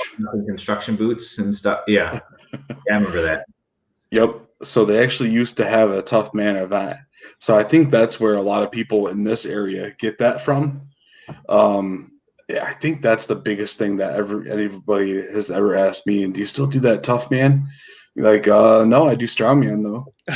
You know what I think of when I hear tough man? You remember that back in like the 90s, those guys that would travel around to elementary schools and like break handcuffs and shit, and they're just like, don't do drugs and you can do this, and then they're rip the phone books and yeah, cards. like, those guys are clearly on all types of drugs, and it's like, right. Don't do drugs, kids, and you'll be able to rip a phone book. Like that's what I picture tough man. Bend the rebar over their head. Do. So yeah, there was some guys that came and did that at my school, and I remember they were having an event like the next day or something like that, and he was trying to set like he was going to bench like 600 pounds or something like that, and everybody was trying to get him to go up in our gym at the school and do that. And I'm like, that's totally not the setup that he's going to have. He's obviously going to have multiple spotters. He's going to wear a bench shirt and wrist wraps and all that stuff. And nobody knew that stuff. Everybody was just stupid meatheads in high school. And I was a little bit smarter back then, but compared to, well, I'm not smart anymore. Oh, you don't get the how much do you bench questions all the time. How much do you bench, bro? How much do you bench? Back in high school, bro. I used to bench 15 in high school, but I slipped my shoulder and now I can't. So that's my favorite thing. I can't do my elbows are fucked from all those years of doing nothing, sitting on the couch. Now I can't bench, but I used to. I was pretty strong for my size. That's one thing I hear a lot too. Is like, what's that? Yeah. I was gonna say, do you ever notice that everyone that talks about working out always used to be in better shape or always used to be stronger? Yeah. No matter what, like I could be like I squatted 600 pounds. They'd be like, I used to squat 500 back in high school. I'm like, you weighed 103 pounds. If you squatted 500 pounds in high school, I'm pretty sure I'd have heard your name in like record books. They're like, oh, that's easy. It was, I hurt my knees. That's my favorite thing. It's like, fuck my knees up, and now I can't do anything. Like I know, like look at Zadrunas. He tore both patellas, and now he can still squat 700 pounds. Like it's. All right. So anyway, Tony, do you have any questions before I go? Make them bad. Continue with your questions. All right. Well, since you just brought up, I guess, since you brought up Zadrunas, and we do have TJ asked another question as well. We'll get that in here after I ask my question. But with the Shaw Classic, who you guys think's? Well, I got the Shaw Classic, and then actually something else. If the Shaw Classic coming up next month, who you guys think's going to win that? Who's competing? That's what I was about to say. We're competing now with everyone being. I know Luke Stoltman's back in. I watched his video. He said he's in. Really? We got. I just pulled it up here. We got Adam Bishop. Yep, I saw Bishop was training for it today. Brian Shaw. Who? J.R. Barone. Jerry Pritchett. Kearney's out. And Maxime Boudreau. Oh, wait. Maybe more. Corona has a really good shot after seeing him at Worlds this year. Yeah. Cool. Everything just went black on my Did you see his back? Like, is it just me or like when I see like video of Corona, like his back, like from his spine to like the last part of meat on his back is like 6 inches. There's like 6 inches of erector muscles on his back, thick. Why is my shit keep going black? I always notice his traps. Like, yeah, his traps have traps. Like, yeah, it's like almost like above his ears, and he's just, like, he's always sitting there just like this all the time. All right, so I can't remember. I couldn't hear all. Why is my setup does not like having bar band open for some reason, so we're gonna close that. So yeah, I would say Corone's got a good shot. Even Pritchett's got a pretty good shot. Mm-hmm. But it'll be interesting to see what Savickas does after all these years too. So he'll probably just break another log record. Just no big deal. Because what is there? Hummer tire deadlift, max Hummer tire deadlift, max log, a yoke. I don't remember the rest. Stones. I remember that. I had it all up, but my computer didn't like it. Those are all really good events, especially for Corona with the deadlift. Zadrunas will probably win the log, just because. Max log, a custom log is designed for the event. Super yoke, 1102. Farmer's medley, 3 links, 2 with farmer's logs, and 1 with a frame. Max Hummer tire deadlift. Circus dumbbell for reps, 250-pound head-to-head, and then Atlas stones, 6 to 8 stones, weights to be determined. And then, so competitors, according to this bar bend site, said Zadrinas, Matus, Kearney, who's out. Yeah, Matus is out. Kearney's out. Bishop, Oberst, Terry Hollins, Jerry Pritchett, JF Crone, and Maxime. So I know Luke Stoltman's in. Okay.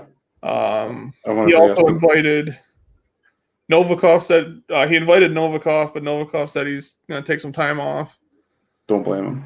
He's only competed like 40 times in the last year. 40 times last month. Oh, that's right. And then there's another guy that I don't remember his name. He also invited the T-Rex guy, but he tore his bicep. Yep. Wesley, or not Wesley Claiborne. What's that other? Pena, maybe? One of those I think he invited. I can't remember for sure. He because of a Matus being out. Gabe? Yeah. Matus being out. The other guy being out, he wanted to have, I think, 10. I think it was his roster. So he filled it in. Yeah, so out of his original 10, you got Matus and Kearney are out. So then if he's filling that with Stoltman, and if he's getting Gabe, that would be 10. I don't know if Gabe was. I know Stoltman's in for sure, but I don't remember the other guy that he had. Okay. I think it was one of those like new guys. I might put my money on Stoltman, to be honest. JF Crone seems like an obvious choice too. But Tom Stoltman surprised me a lot this year with Worlds and a couple events that, if he's coming in strong and healthy, I think he's got a pretty good shot at it. I think the only thing that would hurt Luke is the deadlift, and maybe he's pretty good at stones. Not as quite as good as Tom, but not as good as Tom, but he's still pretty good. And then he's got a better overhead press. Farmers, I think the Farmers is going to be his down. Like if he'll have trouble with, because he had trouble with it at World's Strongest Man qualifier too. Yeah, he had a hard time. Luke is the one that's coming. Okay. I was thinking Tom. My bad. No, he's busy getting drunk in Scotland, getting ready for Britain. Yeah. So honestly, if we're gonna talk about Tom real quick, if he wouldn't have fumbled that carry medley, the carry to the I think he could have overtook first or been closer. He would have been close. I'm not sure Novikov could have. I think Novikov was so far ahead at that point, by the time the deadlift came, when he got the world record deadlift, and he even beat Tom. Or Tom won the stones, but it was only by like a second. It wasn't by very much, I don't think. Novikov didn't do the 5th stone. Oh, he didn't? No, so they had almost the exact same time, but Novikov didn't do the 5th stone. Oh. So by the time Novikov got the 4th stone, Tom was done with the 5th. Mm-hmm. So Tom flew through the 5 stones in 19.45 or something like that. Damn. Yeah, there's another crazy thing. I was watching the Giants live when they were in Boston, and it was Poundstone versus Mariusz Puchanowski, and they both failed the 380 stone. They couldn't look 380, and now 380 is the opening. The first or the second stone. That's I was watching that, and they're the 5-time world's strongest man, and that was at the end of right before he stopped competing, and he could load that 380 stone. But it did look like it was big. It looked like it was 30 inches though, so that might be different because it looked huge compared to the stones they have now. They weren't full of lead. Yeah, now there's still 20 inches or 22 inches. Yeah, but they're filled with lead. Coated on the outside with concrete. They got uranium in center, uranium core. All right, so that's enough of the Shaw Classic. But who do you think is winning the fight tonight between Mike and Roy Jones? Tyson and Jones. I think whoever bought that fight lost because it's going to be a 30-second fight of them hug. Mike Tyson still smokes 3 packs of cigarettes a day, so there's no way he could be that crazy great at cardio anymore. And Roy Jones never quit. He looks even in their like, you know how they do the picture touch-ups for their posters. They both look old in the poster. Like they couldn't even like work on that. I think it's gonna be. They should just made it 3 rounds because if they're gonna go 8 rounds, I can't imagine that fight going 8 rounds. No. If these two guys breathe, it'll be like watching Thor and Eddie go more than 2 rounds. They're just gonna be breathing on each other. Yeah, I can't believe it's actually happening. But for the career that those two guys had separately, it's just crazy. I mean, nobody really talks a lot about Roy Jones compared to Mike Tyson, but Roy Jones had a hell of a career. I mean, I'm not a huge boxing fan or anything, but I just know that he had a huge career, and listening to him on the Joe Rogan podcast and stuff like that, it was pretty interesting to listen to. So I'm going with Jones. Yeah, I don't know. It's close. Mike still throws bombs, but he said like his first couple of trainings back, like he would have one training session, then he had to take like a month off because he was just so beat up. I watched that video of him do that, like, and he's still going at like 300 mile an hour, and it's still amazing. So I'm going to go with Tyson. I wonder what time that fight actually is. It started at 8, so they'll probably be around midnight. I bet. Our time or Vegas time? Probably our time, I think.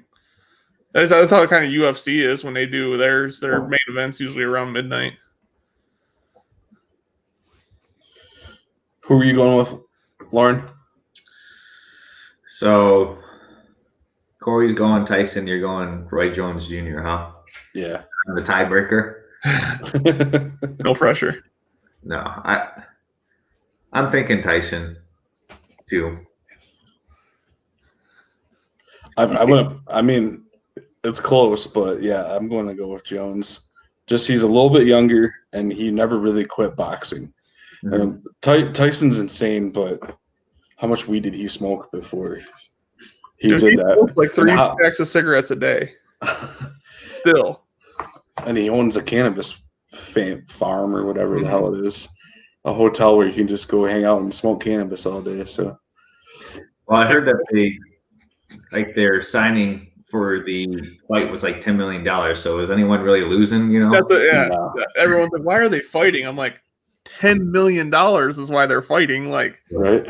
At the end of the day, I'd fight you for $10 million. I'd fight a rhino for $10 million. Like, that's $10 million.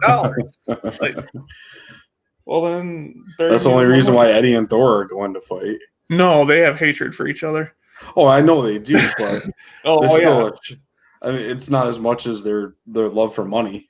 Well, I like that everyone's like, Thor just did a video like a couple days ago. They're like, why did you retire from Strongman? He's like, well, I wanted to be healthy, and I signed this deal to fight Eddie.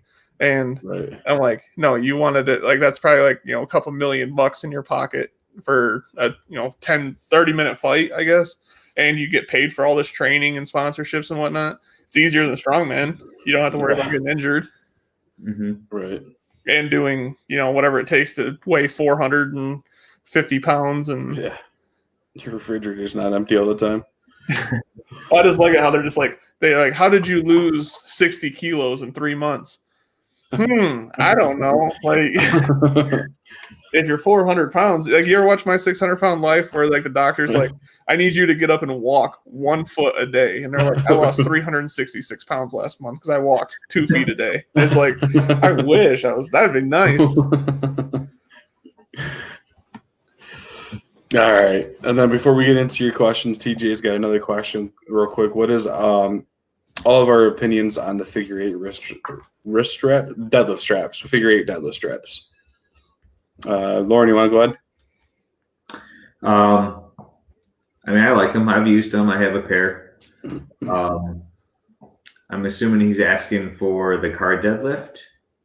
Like maybe I'm assuming for any kind of deadlift setup. I like them when I do the axle deadlifts. They're not good for. I wouldn't use them for medleys because transition is too much. I'd go with like the I can't remember, the vice grips or whatever. Is that what they're called? Versa grips. Versa grips. That's what it is. Yeah. But for just any max deadlift, yeah, I use the figure eights. Corey? I hate straps. I like doing everything raw. I heard that about you. Hey, well, it works. No, I like when I do have to use straps, I use the just standard whatever they're called that that go over your wrist and just like make the circle and pull through. I don't. I try to do everything raw because especially if you have to do a deadlift medley where there's like 4 of them, you don't really have time to sit there and get your straps on and do all that and pull. If you watch those guys, they just run up. Hook grip, pull. See, I never train hook grip either. I always do double overhand. But if you're doing a heavy pull, you have to do hook grip basically if you don't have good enough grip. I've never seen anyone double overhand like 900 pounds. So, but I'm sure there's somebody. Oh yeah, there's always going to be that, and he's probably going to weigh like Dolphin. 106 pounds, like Dr. Deadlift. Dolphin. Watching him row, what was it, like 550 pounds for Pele rows, and he's like 189 pounds or something like that. It's crazy. So yeah, my thoughts on them. I've only ever used them once. I don't own a pair of them. My thoughts is kind of what we talked about earlier with Logan on the car deadlift frame. Is he was using those figure 8 straps and he was strapped into a side handle and passed out cold. Well, he was still kind of being held up by those straps. And not only that, but I've seen people do other deadlifts that weekend in the Masters. It was like a 105 kg Masters Nationals or something like that at Battle of the Borders. And somebody was doing, remember in 2018 at Motor City, you guys had those big axle deadlift with those big wheels on them that were loaded with sandbags. Mm-hmm. They were using those, and I can't remember who it was, but he was using the figure 8 straps, and he was strapped in, and he went and just toppled right over top of the bar, and the bar rolled back over top of him. It was somebody had it on video. I can't remember where it was shared at, but it was. I don't like them. I don't know if they're safe. I can see in certain things where they could be helpful for sure. They take a lot less out of your grip. In that case, I always use axle deadlift straps. They work on a normal standard size barbell all the way up to an axle. They're super long. They're like a foot long. So that way, if I you wrap them 2 or 3 times around an axle, I still can, but I can still use them on a standard barbell. I think they're called the Thor deadlift straps from like Strength Shop or something like that. So, did you see that video? That one girl, I think it was last year, she was pulling some like it was a woman's national record or something like that, and she had a suit on and she was pulling and she ended up passing out, but she had the figure 8s on, and the bar hit the ground. She went forward and it just whammed right into the ground. Her face wailed the ground. Is that girl from the UK? I think so. That orange suit. Yeah, she has like red hair. Yeah. Yeah, I'm pretty sure I know exactly what you're talking about. She wailed like it went all over like the news and everything. It was on ESPN. Yeah, so they have their moments, but it's not something I would use all the time. Well, they actually started not allowing them in competitions in some places now. Yeah, I knew you were getting there. So the Novikov. Yeah, you can't. They outlawed them at Arnold's. You can't use them at the Arnold's. Did they at Worlds now? So yeah, last year at Worlds, there was guys that were literally strapping in and only had that much of their hand around the car deadlift setup. They had just their fingertips on the bar. They were all strapped. So, and then that's what made I watched behind the scenes of I think it was Martine's video where he said Colin Bryce was going to rules meeting. He's like, your thumb has to meet your fingers on the bar. If your thumb's got to be around or hooked over either. Okay, where's my camera? It's got to be like that or underneath, wrapped around.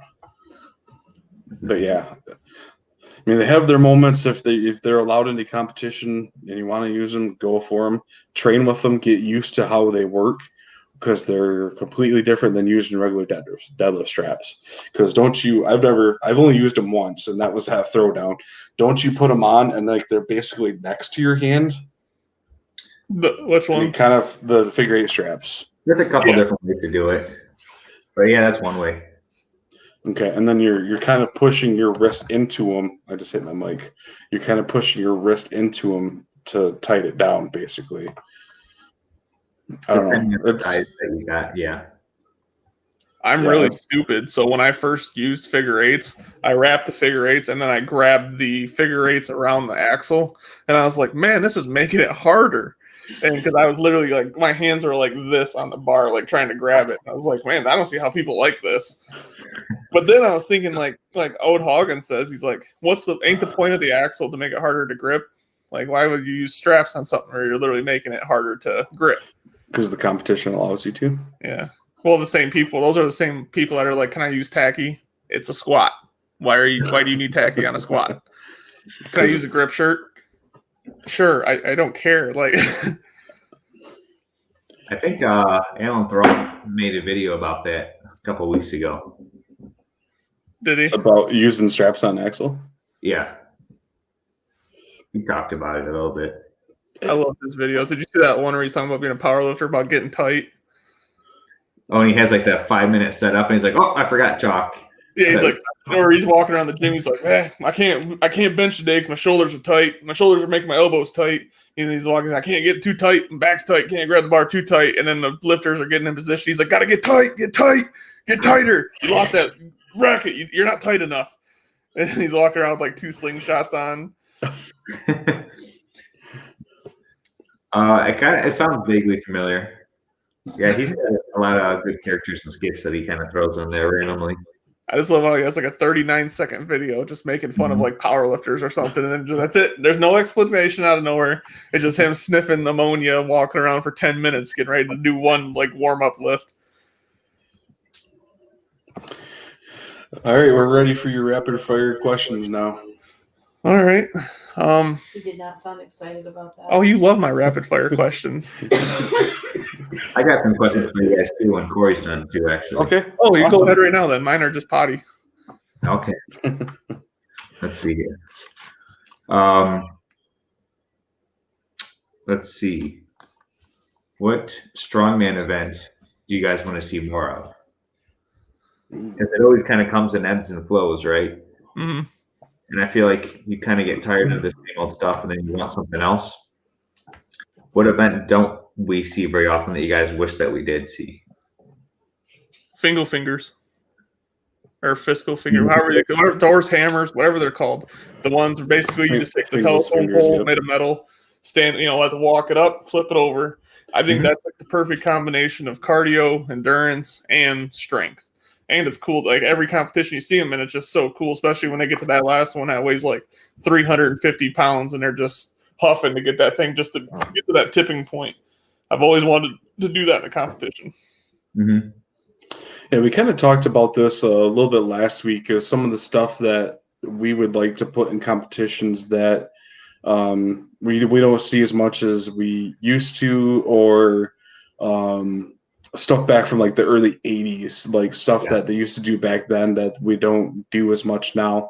Something that I would like to see or do is a car carry, back like what they used to do. And I think the last time they did it was when the World Strongest Man was in North Carolina at the they did it in Charlotte. You actually get inside the car and you put the straps over your shoulder and you pick up the car and carry with it. I was actually supposed to do that in a competition. I was so freaking excited to do it, but it rained that morning and the road was wet and they were afraid of us slipping with the carrying the car. So they canceled that event and we did something else instead. So that is something that I would really want to do in a competition. And I would love to see that in more competitions. Either that or like the car flip, when they used to do the car flips in the 80s. Something like that would be really cool to do. What about you? Me? I don't know. There's a lot. I've never done like a truck pull in a competition yet. Mm-hmm. I always want to do like a Hercules hold. Like, there's a lot of events that I just haven't had the chance to do that I kind of wish I could see. Sure. And for selfish reasons, I kind of wish squats would come into play, like a squat lift more often.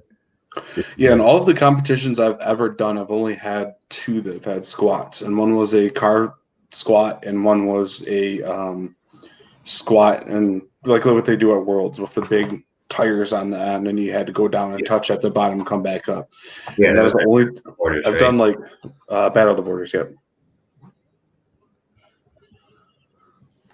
All right. What else you got? So do you have any more? I do. All right, it's gonna be a good one. In your opinion, actually, it's gonna be all of ours. Who do you think were the top 3 greatest strongmen of all time? And we all have to agree on it. Oh. So this is going to be a 7-hour podcast. I mean, if you, no one can say Zydrunas is not the strongest man ever. Look at his trophy room. Yeah, I think. Yeah, look at his trophy house. The toss up there. If you look at all the competitions he's won in his career, nobody has won any more competitions ever than that. But then there's also like the guys that started strongman, like Sandow and stuff like that. You can't compare those guys. It's like urban mythology, right? Or whatever you call it, right? You don't exactly know what the stuff they used to lift actually weighed. It's just like stories passed down among generations of what I would have to weighed. limit the year range from like when World's Strongest Man like officially started, so 1977. So and I'm only going to count strongmen. I'm not going to count powerlifters, and like I'm only going to count actual strongmen. So like, because like I would, you could say that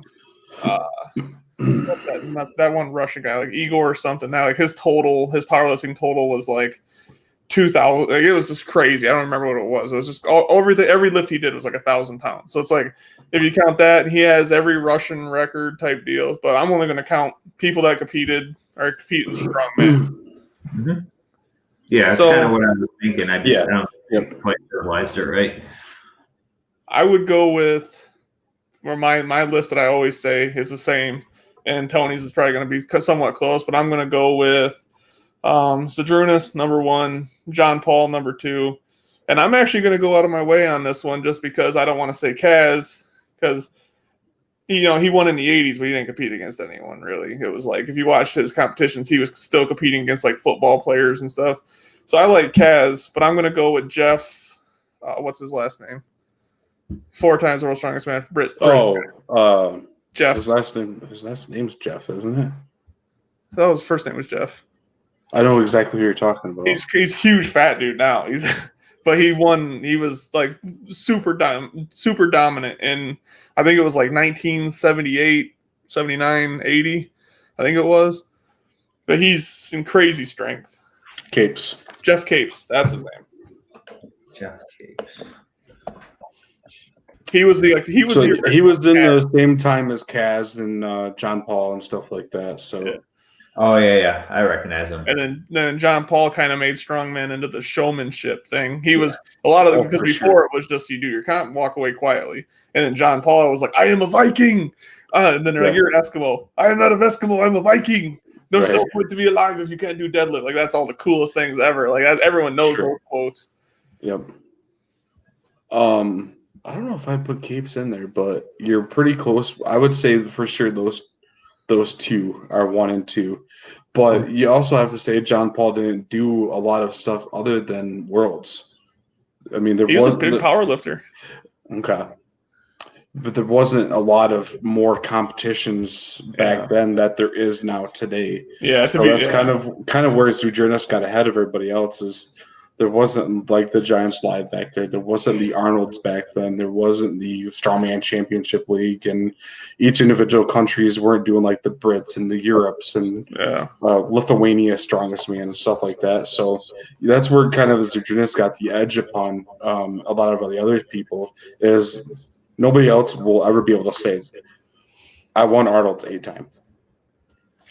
And that's why one of the biggest reasons why I would put him at number 1. John Paul would probably be number 2. I don't know if I agree with you on number 3 though.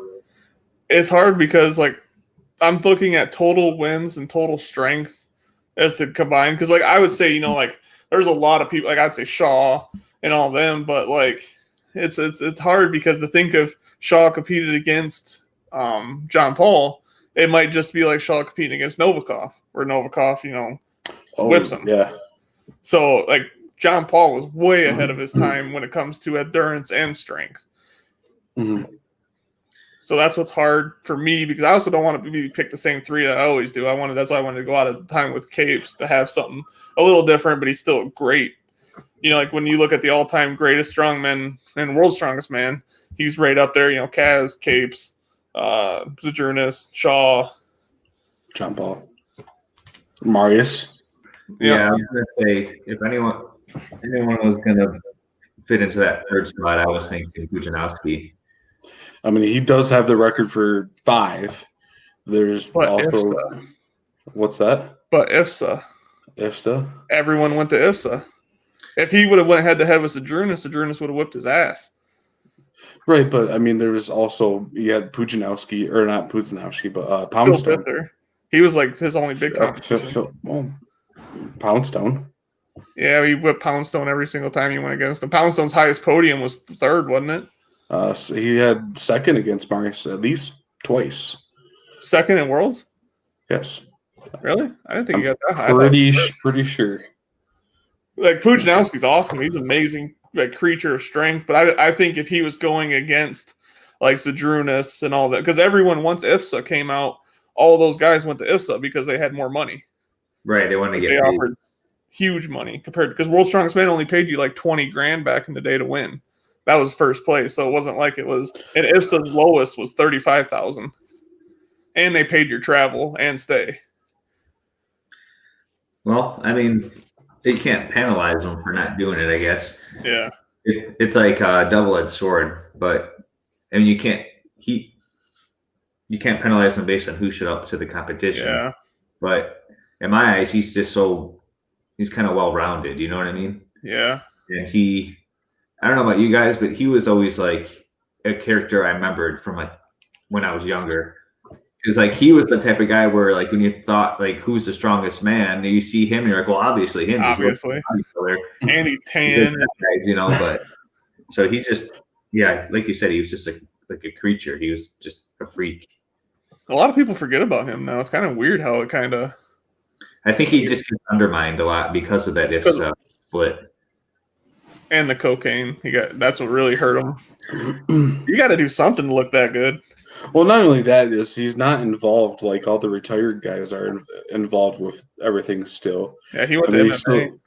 You still got Derek who's coaching Kearney, and Phil Pfister still shows up at the Arnold. He was doing some announcing for a while. Kaz was doing announcing for a long time until they got rid of him. Yeah. I mean, he's still got a lot of guys that are still hanging around where he's not as much. So, yeah, I looked up. Poundstone took 2nd once. It was his highest placing. But he also won Fortissimus twice, Arnold's twice. So, I'm just saying he's one of the ones that who never won, who I think who should have won, but I'm not putting him in that strongest man ever type of thing. But I would say Zadrunas, and then John Paul, and then I would probably go with maybe Marius. What was your other two? Me? Yeah. Oh, I had the same thing as you guys. Big Z and John Paul Sigmarsson. Okay, so I'll agree with Pujanowski being 3rd. I can go with that. Good. Fair enough. It took less than 7 hours. That's the thing. Like another thing. Like if we're looking at also like all sports, like all strength sports combined, and a lot of names that people forget. Mark Henry, the original winner of the Arnold. Like he went from wrestling because everyone said you couldn't do it anymore if you wanted to, and he took 3 months off of wrestling and trained for the Arnold, and he was the first man to do the Apollo's wheel. How do you say that? Apollon's wheel. Apollon. I think there's an N at the end, isn't there? Something like Apollo? that. But not Apollon, only was he yeah. the first man to do it, he was the first man to do it 3 times. Right. And he never continental cleaned either. He power cleaned it and then pressed it. Like he was just a beast. Right. And he still holds the record for the super total for was a bench squat, deadlift, and what's the one where you go over your head or you do the power clean and then over your head? Clean them or Something clean like jerk. that. Whatever the super total is, I think he still holds either he holds the record or he's rating like number 2 for all time. Yeah. And he's a beast. Cool. Can't argue with You're a him. big dude. And I love listening to him announce at Arnold. It's the greatest thing ever because he's kind of like the cast where he just says the most obvious things ever. Did you see? I don't know if you've seen Martine's video, but he was behind the scenes of World's Strongest Man, and they had one of the guys' trainer impersonated Kaz, and he was like dead on. That wasn't a trainer. That was the guy that was competing from Ireland. Was it? Yeah, that was Pa. Old Dry or something. Yeah, that was the guy competing from Ireland. Dude, he has that perfect Kaz impression. Right. I was rolling when he's like, "Yeah, the key to this is all in the hips. You want to get them feet flat and get them hips pushed. That's how you do the deadlift." Like it's just like the perfect Kaz thing. From an Irish guy. Yeah. Yeah, So, Pa O'Dwyer. Yep. All right. You got any more questions, Lauren? Yeah, I got 2. One directed towards. I'm pointing out Tony. It is confusing when it's backwards. Corey, yeah, it throws me Okay. off. I'm not that smart. I'm only a fireman. I get it, man. Put the wet stuff on the red stuff. So, for Tony, since you've competed outside of the state, Since what? you've competed outside of the state of Michigan. Okay. How does the crowd differ at a show outside of Michigan compared to Michigan? Or is there anything that Michigan competitors kind of have an edge over other guys outside of the state that you've noticed? I would say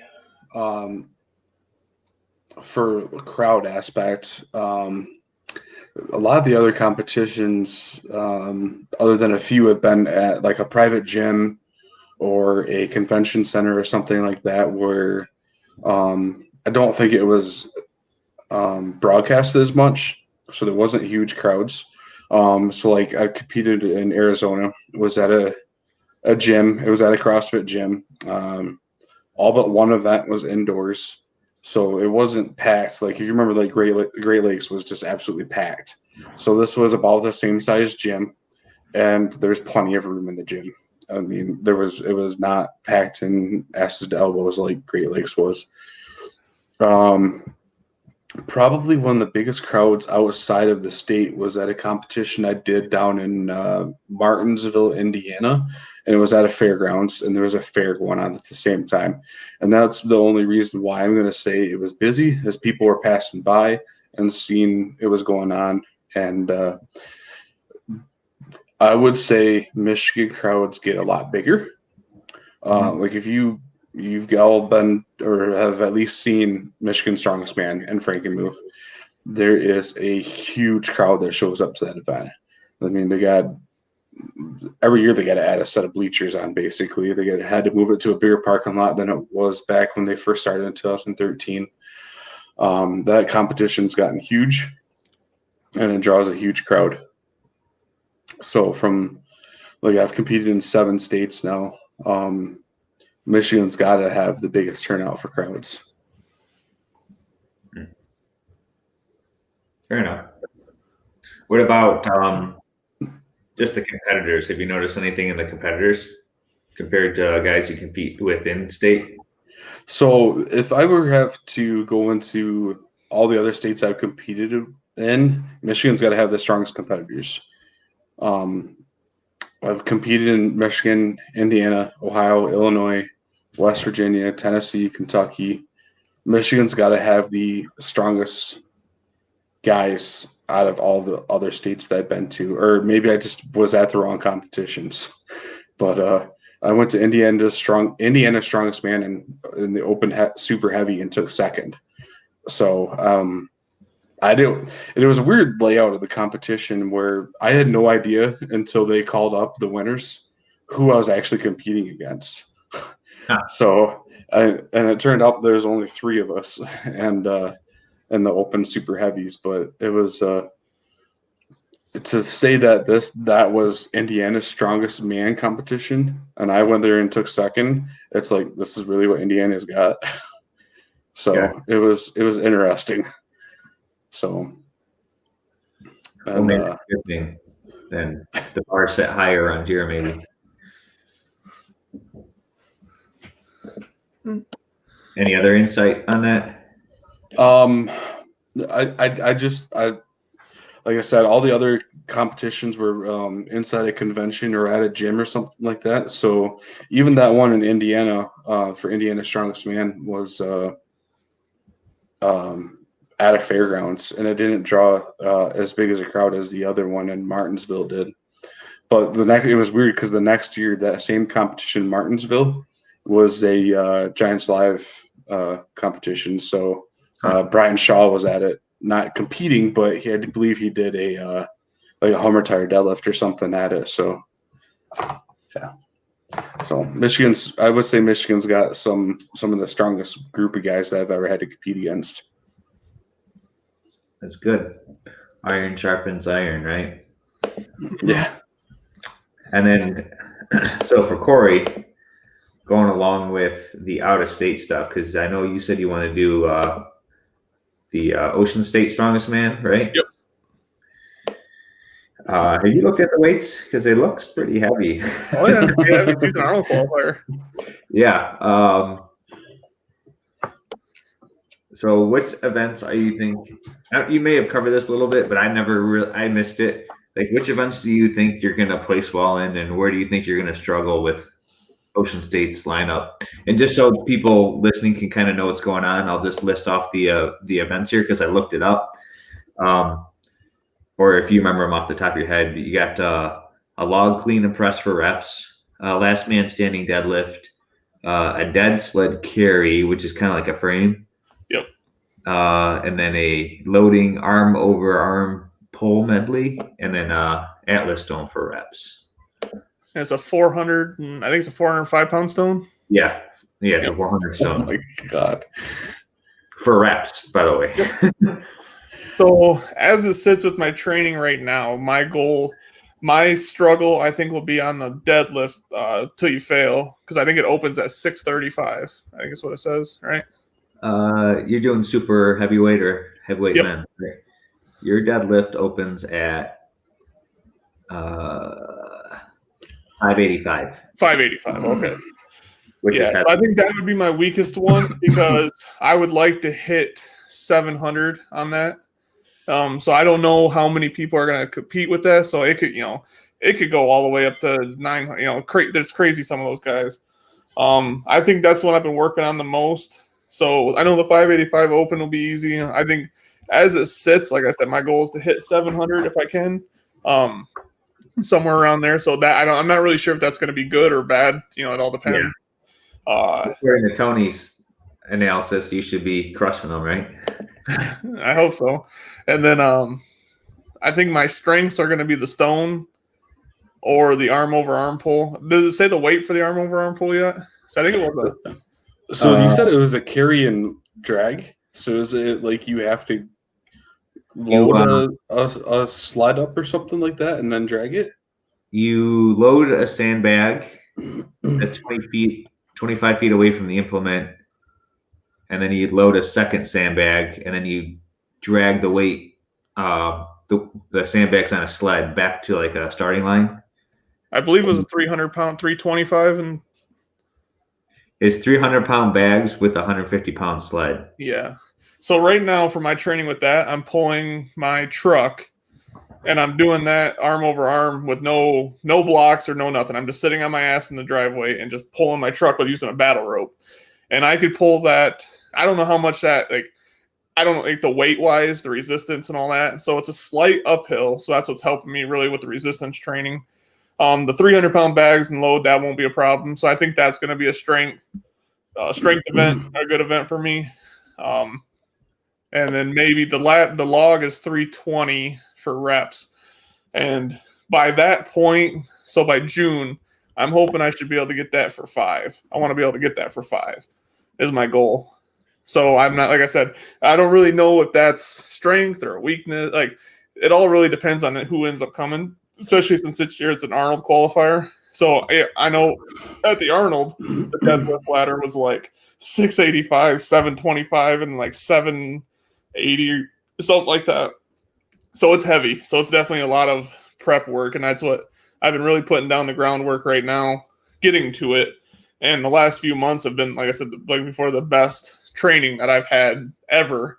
And I've been hitting, I haven't maxed anything out, but like I finally hit a 315-pound log, which was one of my biggest. Like when I first started working out with Tony, I did, what was your log empty? 240? My log empty is 180. 180, and I think we did 240 or 250 is what I worked up to. Yeah. And I barely got the 250. So I basically started at like 250 on his suicide log. And then right now I have a 9-inch log.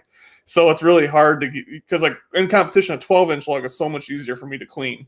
So I think training with the 9-inch log, since I can't get a 12 anywhere, has really helped just build that explosiveness.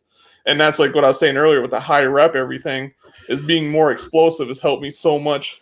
Like at lift miss, the overhead is 200 pounds, but now I can go with the axle for the axle press. I go right from the floor to overhead. There's no motion. It just goes from floor to overhead. Same with the log. I can viper that. And that's nice because training like that has helped me get to the 300-pound log, and then hopefully 400-pound, whatever it's end up going to be. I want to, at some point, not this year, but hopefully within like 2 years, I want to chase down Logan and see how much I can hit on a log. But it's the recovery has been the hardest part for me, is learning how to recover appropriately. Like, because, everyone thinks you just go lift weights and then you go in the house, eat, and you're good to go. Well, to get to the gym the next day after doing a heavy log or heavy stones, you have to be mobility. You got to, I take contrast showers, since I'm not fancy enough to have a hot tub yet, but contrast showers those are the number one things that I've ever done. Start off with that nice and warm, and then slowly work it till it's all cold, no heat, and then slowly go back to warm. It's like doing a hot tub, cold tub thing like Shaw does.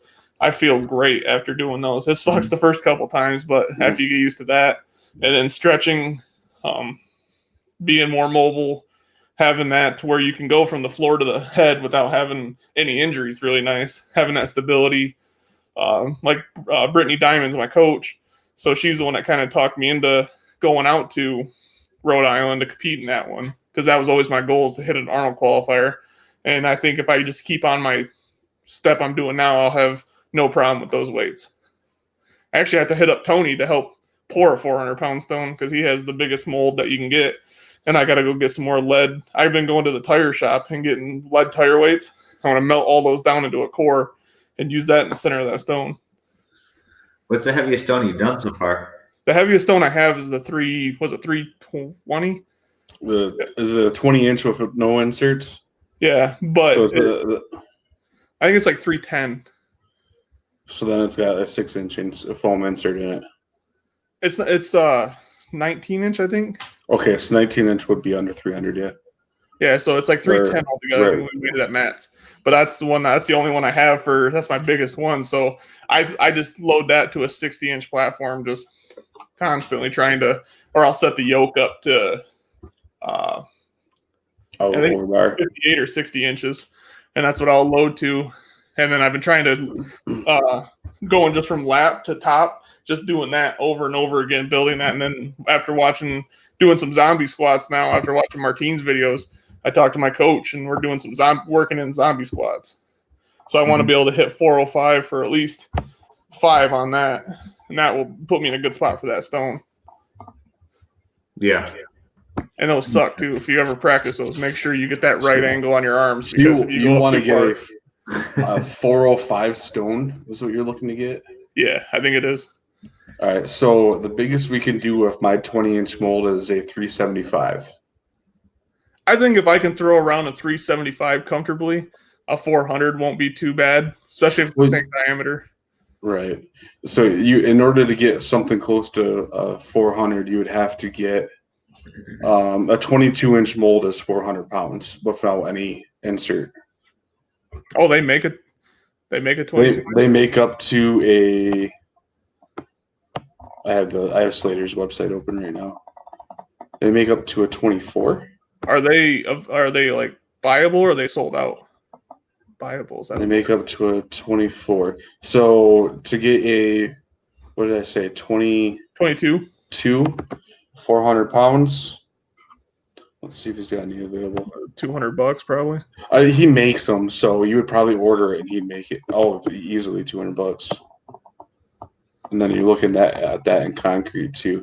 22-inch stone. Now it says 410 pounds. It's $188. Yeah. And it says added cart. You can add to cart. It's not out of stock. So maybe it's just hard to spend that much money on one stone. Oh yeah, one pounder at my gym. Do they? I don't think anyone's loaded it yet though. Yeah, it's definitely because it's like pure white. I've never tried to pick it up. And ain't that the weight that they use for the last man standing stone at World's Strongest Man? It's right around there. I want to say around just over 400. Yeah, that's just insane. Crazy. I'm glad they can't do that this year. Yeah, but well, like I said, you're gonna come train with me, so you'll touch it at some point. It's just working now. I've been working a lot more cardio in. I'm hoping I want to weigh about 315 is what I'm shooting for. I'm at 325 right now. So I want to cut down some fat.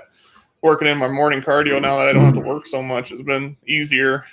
Mm-hmm. And cardio still sucks. I'd rather do I'm the opposite of you, Tony. I'd rather do loading events for cardio than sit there on a fucking treadmill and just walk or do my 5 mile an hour like fat man jog. Who says I like to do any cardio? Sometimes just setting up all the strongman implements is like cardio in it of itself. Especially when you have nobody else like I do to train with, is just me setting everything up. I have to set up there. You're more than welcome anytime, man. What are you doing in half an hour? Probably taking a shit. I hate a lot. I think I gotta eat again. I'm not gonna lie. When we started, this bottle was full, and now it's empty. So I don't think I'm going to be lifting tonight. I can barely put a sentence together. You got another question? That's all the stuff that I kind of wrote down from earlier when I realized that we were going to do this tonight. If I think you were more prepared than I was. You're more prepared than I was. Yeah. But you mentioned it. I don't know. I'm off today, so yeah, I don't know what time you originally texted me, but I didn't get up until 2:00 in the afternoon. So, oh, it's good, man. I live that life too, so I get it. So I got something for you. Now this is where it goes in my normal questions I like to ask. Do you use kilo plates at all? No. You use bumpers? Sometimes. Oh, okay. I'll switch out for bumpers. So now I'm kind of warming up. Oh, that's all right. Who's your hero? Like in lifting world, like is it like Arnold Schwarzenegger type thing, or is it? Who would you say like if you walked up to and they were sitting there at the mall and you walked up to them and you're like, holy shit, that's blank. I got to talk to him or get a picture with him. That's a good question. Big Z's always been just one of those guys that he's just larger than life, you know. I have a friend who met him, and he said that like just shaking his hand, like his the meat of his palm is like, and you can just feel that he could crush you. Mm-hmm. You know, I also like as the strongman goes now, kind of like Kiliskowski. He's kind of like the dog that I'm rooting for. Like I'm waiting for him to get his deadlift up and him start winning more competitions. But he's kind of like my favorite of young guys coming up right now. Okay. I'd be pretty geeked to meet him too. Oh, don't worry. It goes downhill from here. I just needed to know that part to get to the next part. So I'll make the first one easy. Marry one, fuck one, kill one. Okay. You got lifting straps, chalk, and bumper plates. So I'm gonna kill lifting straps. That's my boy right there. Right. I'm gonna marry chalk because I probably use much of it, to be honest. I probably look questionable to people when I come home from the gym and I got white powder all over my shirt and my fucking face and my hands and everything. And then I guess it'd be fuck bumper plates. Every once in a while. Right. I hate bumpers. Most of the time, I can never tell how much like people are doing. So it's like that looks super impressive, but it might only be like 165 pounds. And it's like frustrating for me because I'm like, why are you using bumpers on a squat? Like, do you plan on failing? Like, I don't know. That's the CrossFit bleeding over into the rest of the fitness world, right? Oh my God. It's like Corona of the fitness world. All right. Going along with Corona. All right. Would you rather? Here's where fun shit kicks in. So you're going at your contest. Say it's your Arnold qualifier or whatever your dream contest is. You're getting up there. You're doing your max deadlift, last event. You're leading. So everyone, you're tied neck to neck with, say, Nick. So everyone's staring at you. You're ready to go. Would you rather chug a bottle of X-Lax and do your max deadlift, or meet Big Z in person, see him at the airport or at the show? You walk up to him. He walks up to you because he noticed you from your Arnold show that you did. And you go to shake his hand, but you sneeze in his face right now. Like you straight up just like uncontrollably sneeze directly into your hero's face. So he's going to be pissed. Everyone's going to be mad. You're going to be known. He's going to talk about it on social media. So you either have to chug a bottle of X-Lax, wait 10 minutes and do your max deadlift of all time, or sneeze in Big Z's face when you go to meet him. Either way, it's not going to be good for you. On this, all right? What's that? I got two different angles on this. And the realistic answer is the sneeze in Big Z's face because he's going to forget about me in like a month. But if I fucking shit my pants on the stage on like the Arnold, that's going to be... Somebody's going to be recording that shit. So everyone's going to know that I'm the guy that shit my pants. I'm like, hey. See, that's what I was going to add in when you met Big Z. It was like a photo opportunity. So right when you go to get the picture, that's when you're just achoo, just like they got snot, everything right in the picture. So I was going to add that, but I was like, I wouldn't have to, but you got me on that. So jokingly, you could pick the deadlift because you're going to get your max and you're going to shit your pants, but you're going to keep a straight face, and it's going to be an intimidation factor to your competitors that, I just shit my pants, but I don't know, man. If you're doing that burbly, glugly shit, like when you ever drank X-Lax, like it's not pretty. It is the not pretty. It's like Taco Bell on steroids type shit. So this is not like everyone within like 200 feet is going to hear this.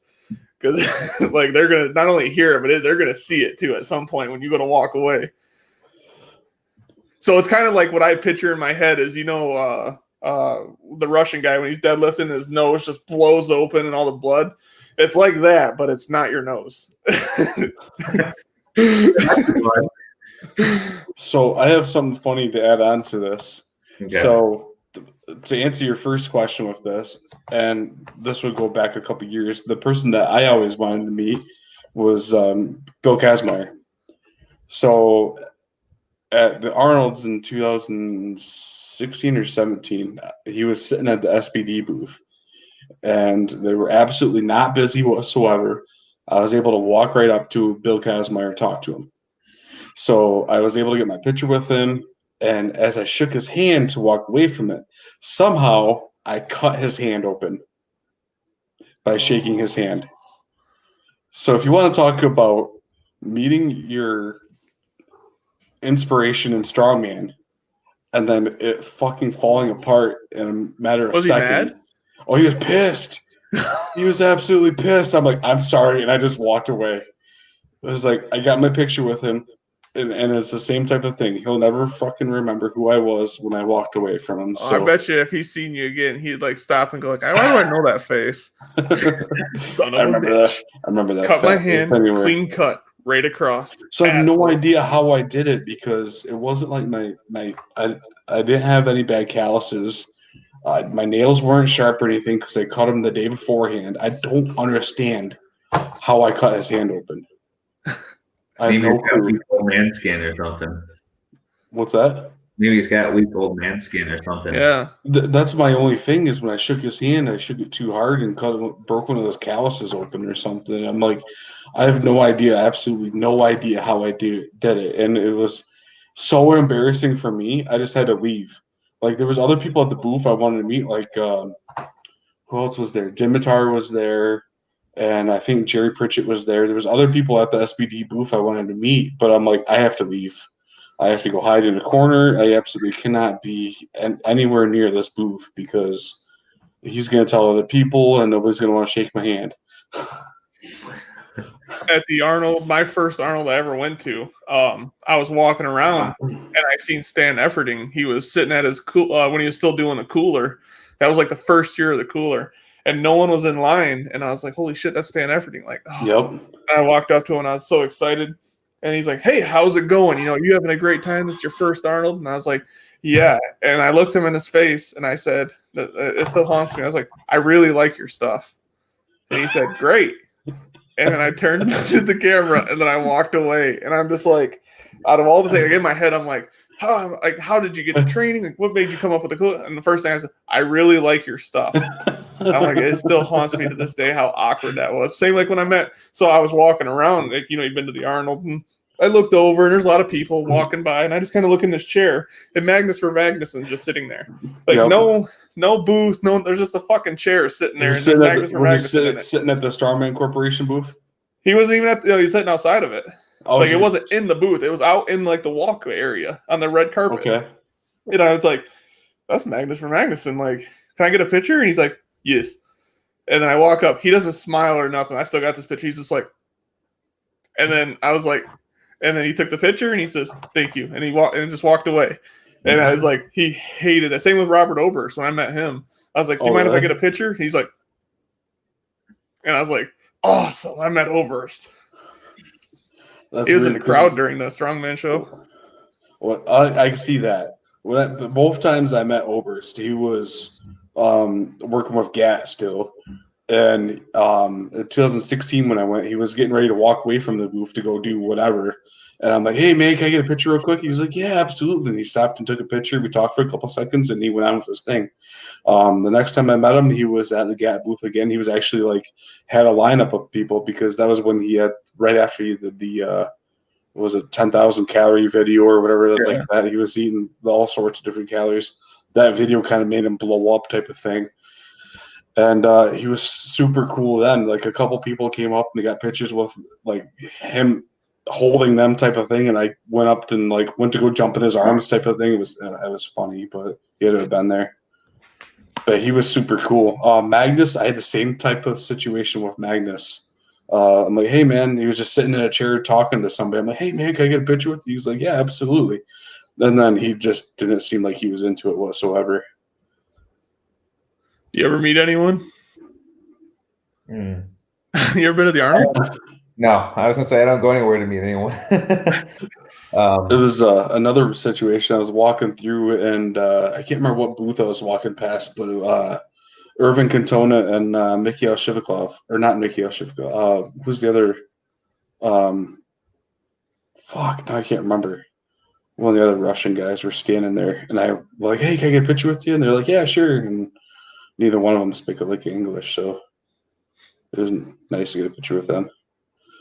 Okay, so one of the most, and I actually was looking through my pictures to find it. The most interesting ones was Phil Pfister. I got my picture taken with him, and I don't know if you guys can see it or not. He is not into it whatsoever. This was right next to the stage at the Arnold. He was not into getting his picture taken whatsoever. And I got Mike Burke. Nice. I was walking through the stage to go compete. or he was going to do one of the world record breakers. There's Dimitar. That's Oh, before he yeah, shaved his hey, head, man. It looks like a sack. What's that? This is before he shaved his head. This looks like a ball sack. Yeah. Yeah. I was trying to figure out who else I got on here. It's crazy about the Arnold. Like, you see all these people on YouTube and Instagram and shit, and then all of a sudden you're just walking around and you're like, that's him right there. And like same with like Charity Right. Witt, that Charity Witt. I was like, Yep. Charity Witt, like, wow. So it was this is one of the funniest ones I ever took. I was just standing in line or walking through the Arnold, and you know what it's like to walk through the Arnold. It's asses to elbows walking through this convention center. And when somebody important comes walking through, they literally like clear a pathway and like shove this person through. So it was 2016, and I was just trying to walk around the Arnold the Arnold and get my way through stuff. And all of a sudden everybody's getting shoved to the side. And I'm trying to figure out who the hell is coming through, because a lot of times when that happened, it's Arnold coming through. So it happened to be Phil Heath was coming through, and look at that girl's face. So I put on there Mr. O face. Yeah, I was trying to. All right, let me flip the question then. Who would you like to meet besides Big Z? Like, if you're at the Arnold, like, who is your list of people you want to run into and talk to? I mean, I would, like I said, Kuliskowski, but I don't know how much of a conversation that would be. Don't know. Like any of the American guys, you know, like Rob Kearney, Pritchard, Trey Mitchell, Kevin Ferris, any of those guys would be cool to talk to. Just kind of like see where they started and just how they've grown into the sport. Mm. Are you guys familiar with Cal Beck? Yeah. Yeah, he's always been kind of like he kind of fascinated me because he was another lightweight guy that kind of had some moderate level of success, and he kind of had an impact on me too. So I kind of would like to meet him and just kind of, you know, strike up a conversation. Any of the YouTube guys that, you know, Alan Brawl, Brian Allsrew, those type of guys, be cool to just meet and talk and just kind of see them in person. Yeah, definitely. I can reuse one of my old questions. What do we got here? Who do you got there? Oh yeah, there's at least Magnus is smiling. Maybe Like, it was a couple here. in that picture. Oberst, pre-mop. Yeah, let's see what Misha. Yeah. Shit. Yeah, two more. There he is. Yeah, this one. This is the one that always like Magnus. He's like, huh? Yeah. What is he doing there? There's being Kaz right before I cut his hand open. Oh man, he piece of shit. Yeah, this is me and Obert. Oh. Like, it's just standing there like he looks so unenthused to just. There's I can see it. And Brian, we was with Isotory. Yeah, I can't believe I forgot to say his name for the American guys. So I waited in line at the Isotory. That was when he was with the Isotory. I waited in line to meet him, but he was within a time frame type of thing, you know. And I waited in line, and it was getting to be too long, and I ended up going to do some other stuff and came back, and the line was a lot shorter. It was an interesting story. It was he ran out of time, so we ended up going through the line and shaking everybody's hand. But while we were waiting in line, I had somebody come up to me and talk to one of the guys from Isotory. He's like, "Man, I don't think I feel like I bought something from you guys Isotory, and I didn't get enough time to talk to Brian." He's like, "What?" He goes, "I feel like I should have been privileged more time to talk with Brian." And he's like, "Really?" He's like, you see this line, right? He goes, well, I feel like I should have been able to hang out with him for longer. And he's like, you're kidding me, right? He's like, were you even interested in buying product from us? He goes, no, I just wanted to buy something for me so I could hang out with Brian. He's like, do you want a refund on your product? He goes, yeah. He fucking just whipped out cash and here you go. And Brian even like signed the container that he had, so he lost his chance to have a signature of Brian. And it was interesting because I had a lot of weirdos down there though too. So I had the whole thing on video, and it's on my hard drive. But yeah, the guy from Isotour is like, isn't that the weirdest thing you ever seen? I'm like, just a little. This year we were supposed to have a big group together to go to the Arnold. There was 6 of us together. We were gonna go down together, and the day before we were about to leave is when they canceled it. Yeah. And this year they already canceled it. So they're not gonna next year. I sent you that. They're not gonna do it in 2021. Yeah. So I'm hoping by 2022 they'll have it at least because so really you can compete. Yeah, that's my goal. But it's just like that convention is such an awesome time to meet everyone and like even just hang out. Like there's so much, you get so much free shit. Like, it's like Redcon 1, it's like $29 for a pre-workout, and down there they're just, here, you want a fucking 20-pound tub? Take it. The Bang Girls or whatever they were called. Bangs, dude, because they give you the pre-workout samples. I probably had roughly 46 scoops of pre-workout in one day, just going around taking samples. So I'm like sitting there jittery, like watching the Strongman show. Like it's a great time. Then you go to the bar right outside afterwards. You run into all like Huck Finn and them at the bar. Everyone in there drinking and having a good time. Yeah. Sorry, go ahead, guys. No, go ahead. I was going to say, I was kind of considering going this past year, and then, all that shit happened, so it kind of spoiled my chance. But I feel like I'm being irresponsible because we're so close to it.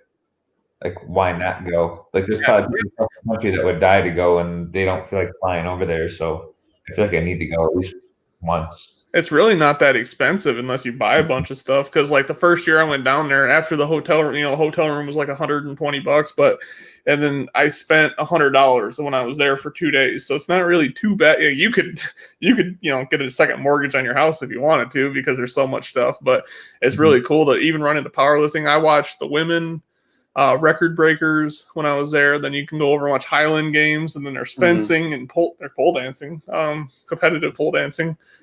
And that's actually kind of cool to watch, to see how someone can like go full flag on a pole with like not even struggle. Like, how do you do that? You want me to show you? Yeah, kind of. All right. That's on the after show. That's on my OnlyFans. Link in description. I'm running a Black Friday sale. It's $20 for a month right now. It's just me deadlifting naked with a camera from behind, so it's not really nothing special. So yeah, it's depending on what you want to do when you go there is how expensive you can get it. I mean, you can find a hotel usually within half an hour from there and stay for the weekend, and then you can get the 3-day pass for $30, and that gets you into the convention. You can watch all the Strongman stuff except for the final, and then you can, like he said, you can go around. You can watch all the amateur Strongman and bodybuilding and the Highland games and. I mean, all the vendors. So some of the vendors, like you said, they give out stuff, but then you got to wait in line forever to get up to the vendors. The only one that was like really good when I was there was Bang. You like walk up to the stage and they were hanging out like cases of Bang out pretty much. I kept going through the Lenny and Larry's line for some reason. They were giving out cookie samples. It was the coolest thing ever. I ended up walking out of there with a bag like this of cookies. I mean, but yeah, it's a fun time. There's some other challenges there, like I can't remember, Concrete Supplement Company. Yep. Was doing. You know who? I'm gonna slaughter his name. Jim Stoppapani is. Mm-hmm. Yeah. Dr. Jim. So his dad is like big with the concrete company, and he was doing a grip strength challenge with concrete there, where he had like a couple of small Atlas stones with like a hub lift and an anvil horn type lift on it. And if you did all those lifts, you got like some free stuff. And they were handing out like the grip strength where you put it on your fingertips and you go like this with it. They were handing out those and samples and like full tubs of concrete and stuff like that. Well, I was able to do all the lifts, but he wasn't watching me do all of them. So I only got like a couple samples, but like people were doing like 1 or 2 of the lifts where there was like 5 set up, and they were getting like those finger things and a full tub of concrete. And I'm like, well, the fuck, I just did all 5 of those, and I get like a couple sample packs of your shitty ass creatine. Thanks. Yeah, I've seen some videos of those online. Where people come up trying to like palm the whatever. I don't know what they are. Yeah, so they had like a I don't know how heavy of an Atlas stone it was, but it had like a hub, like the from Iron Mind on top of it, and then they had some that had like the anvil attachment, and there was one that had like an actual like horn sticking out of it. That was actually pretty cool. That you had to do a grip on that, but yeah, I went through and smashed them all, and everybody was like, "Wow, good job!" And he wasn't watching, so I got shit. Well, that's another thing I noticed. Like when you go by the bang booth, like I'm pretty fucking ugly, so it doesn't really help. And there's like a hot looking dude like you in the middle there, and like he's like wearing a stringer and walking around. And everyone like the bang girls are like hi, and they give him a case of bang, and I'm like hi, and they're like here's a can. And they just like they literally. So I was with my friend Kevin. He's a pretty good looking dude. Like he's one of those like party boy looking good things. And we were standing next to each other. I walked up first, and I was like, "Hey, how's it going?" And they're like, "Hi." And then he walks up. He's like, "I'm going to go over here." And they look at him, and they give him 3 bangs, and then they give me a fucking whistle, like a little plastic whistle. And they're like, "Here's a." I'm like, it's like, like I want some bang. Like I'm like, I need to get pretty. I need to wear a stringer next year. I need to do the oil that everyone's doing. Because that's another thing. Watching all the bodybuilders walk around, and like they'll bump into you, and you'll just be all orange on your arm from them. Or watching that female bodybuilding one where they walk by you and they make you look like you're this big. And I was like, whew, those girls are just like when they're up on stage doing that thing where they're like this, like it's crazy how big they are. And they're only like 5'2". So it's just like they're 5 foot wide and 5 foot tall. With a 0-inch waist. Yeah, so that was one of the things I was super disappointed in is if you wanted to watch Strongman and get like a seat or something like that, you had to sit at the stage for like an hour and slowly make your way up to the front of the stage. But the whole time you had to watch women's bikini. It was terrible. I never got to see bikini. I just seen whatever they call the open class. Because I remember the year Shaw's wife did it. She was in the... Yeah, so they had I can't remember what they called that. It's like amateur open. It was by like bodybuilding.com. It was like a model search type thing. Mm. Yeah, so that would have been. I didn't get chosen. Was that 2018? Yeah, that was the last year I went. Okay. Well, yeah, you couldn't go in 2020. Well, I had a 19. I didn't go 19. Right. Yeah. Last year I went was 2017. Yeah. Kind of like this year we tried to go to Worlds. Keep screwing you guys up. I know, man. Fucking COVID. You got any more questions, Corey? No, I'm pretty set with that. We've been going for a while, and I don't want to drag it out. Any other questions in the comments? It doesn't look like it. Lauren, you got anything else, buddy? No, my brain's shutting down here.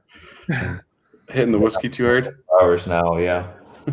I got me some of that piping hot LaCroix. Really mixing her up. I put her in a koozie so I look cool with you guys. I got an empty bottle of Jack Winter here. Whatever it's called. Drink my own piss and drink that again. Jack Daniels Winter Jack? No, this is cider. Oh, that's the cider. What's that peppermint one that my wife likes? She likes that peppermint stuff, everything.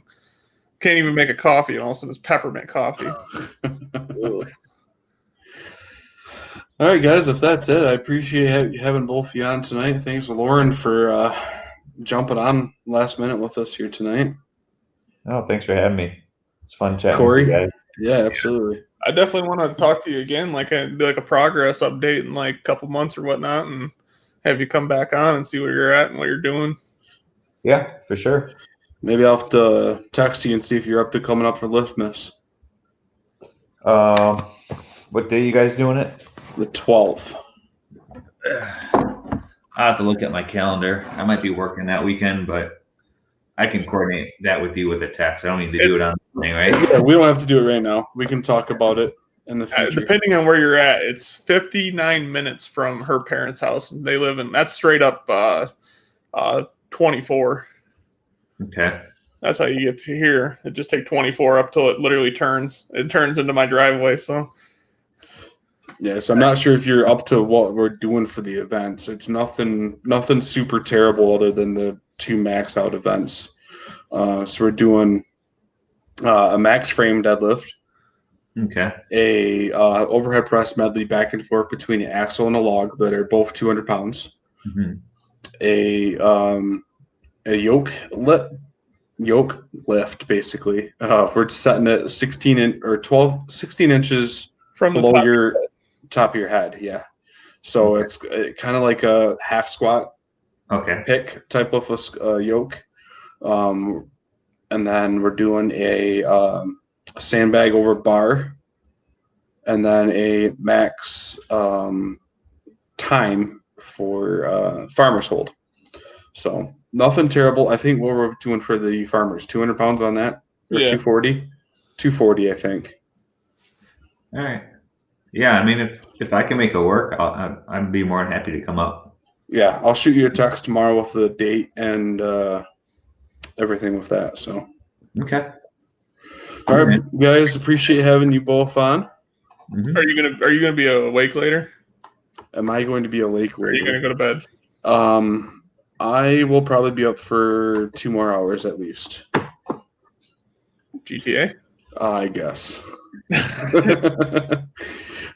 Yeah, let me wrap up things here, get a meal in, and All right. I'll shoot you a text.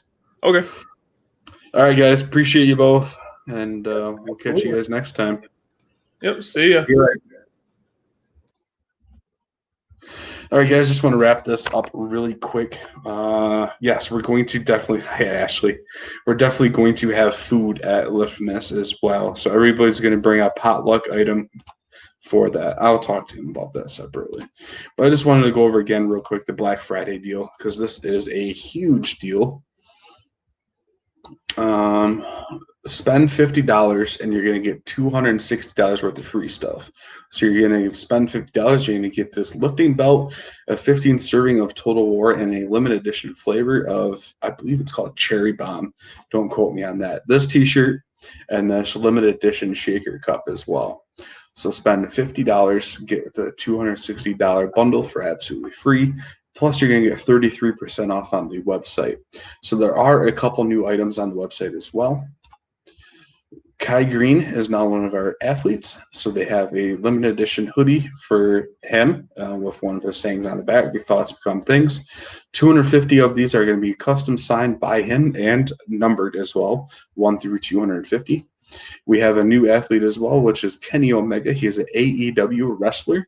This is going to come in a t-shirt along with the limited edition flavor of the Total War and the V-Trigger flavor, which is like the lemon heads. And then MRE bar is new looking. It's got a different packaging with the wrapper and with the box, and they are softer, supposedly, than they were before. New bundle as well is War Games. War Game is a nootropic supplement that has stuff to enhance your mind focus, along with 37 grams of caffeine. Not a super lot, but it's mainly to help with your focus. And this is going to come in a bundle. This has been out for a little while. It's coming out now with a bundle with a limited edition War Games shaker cup. So I've also been told that some of the belts are sold out. So they are coming out with an extra hoodie for you if that belt is sold out in your size. Excuse me. New tropical flavor sour tropical punch pre-workout of Total War is out. And then it's just that's everything that came out this weekend. So for an example, I'll just show you. I have in here, I have a Total War put into my cart. It is $26.79 with the 33% off on the website. Just to show you what this looks like if I get it over $50. Refresh my cart. All right, so this is going to show you the bundle that I can get. So this is going to actually tell me what belt sizes are sold out. Maybe. So maybe that's an option to not get the belt. You can get the hoodie instead. This hoodie looks actually pretty sweet. So it's like an American flag, but the stripes are guns instead.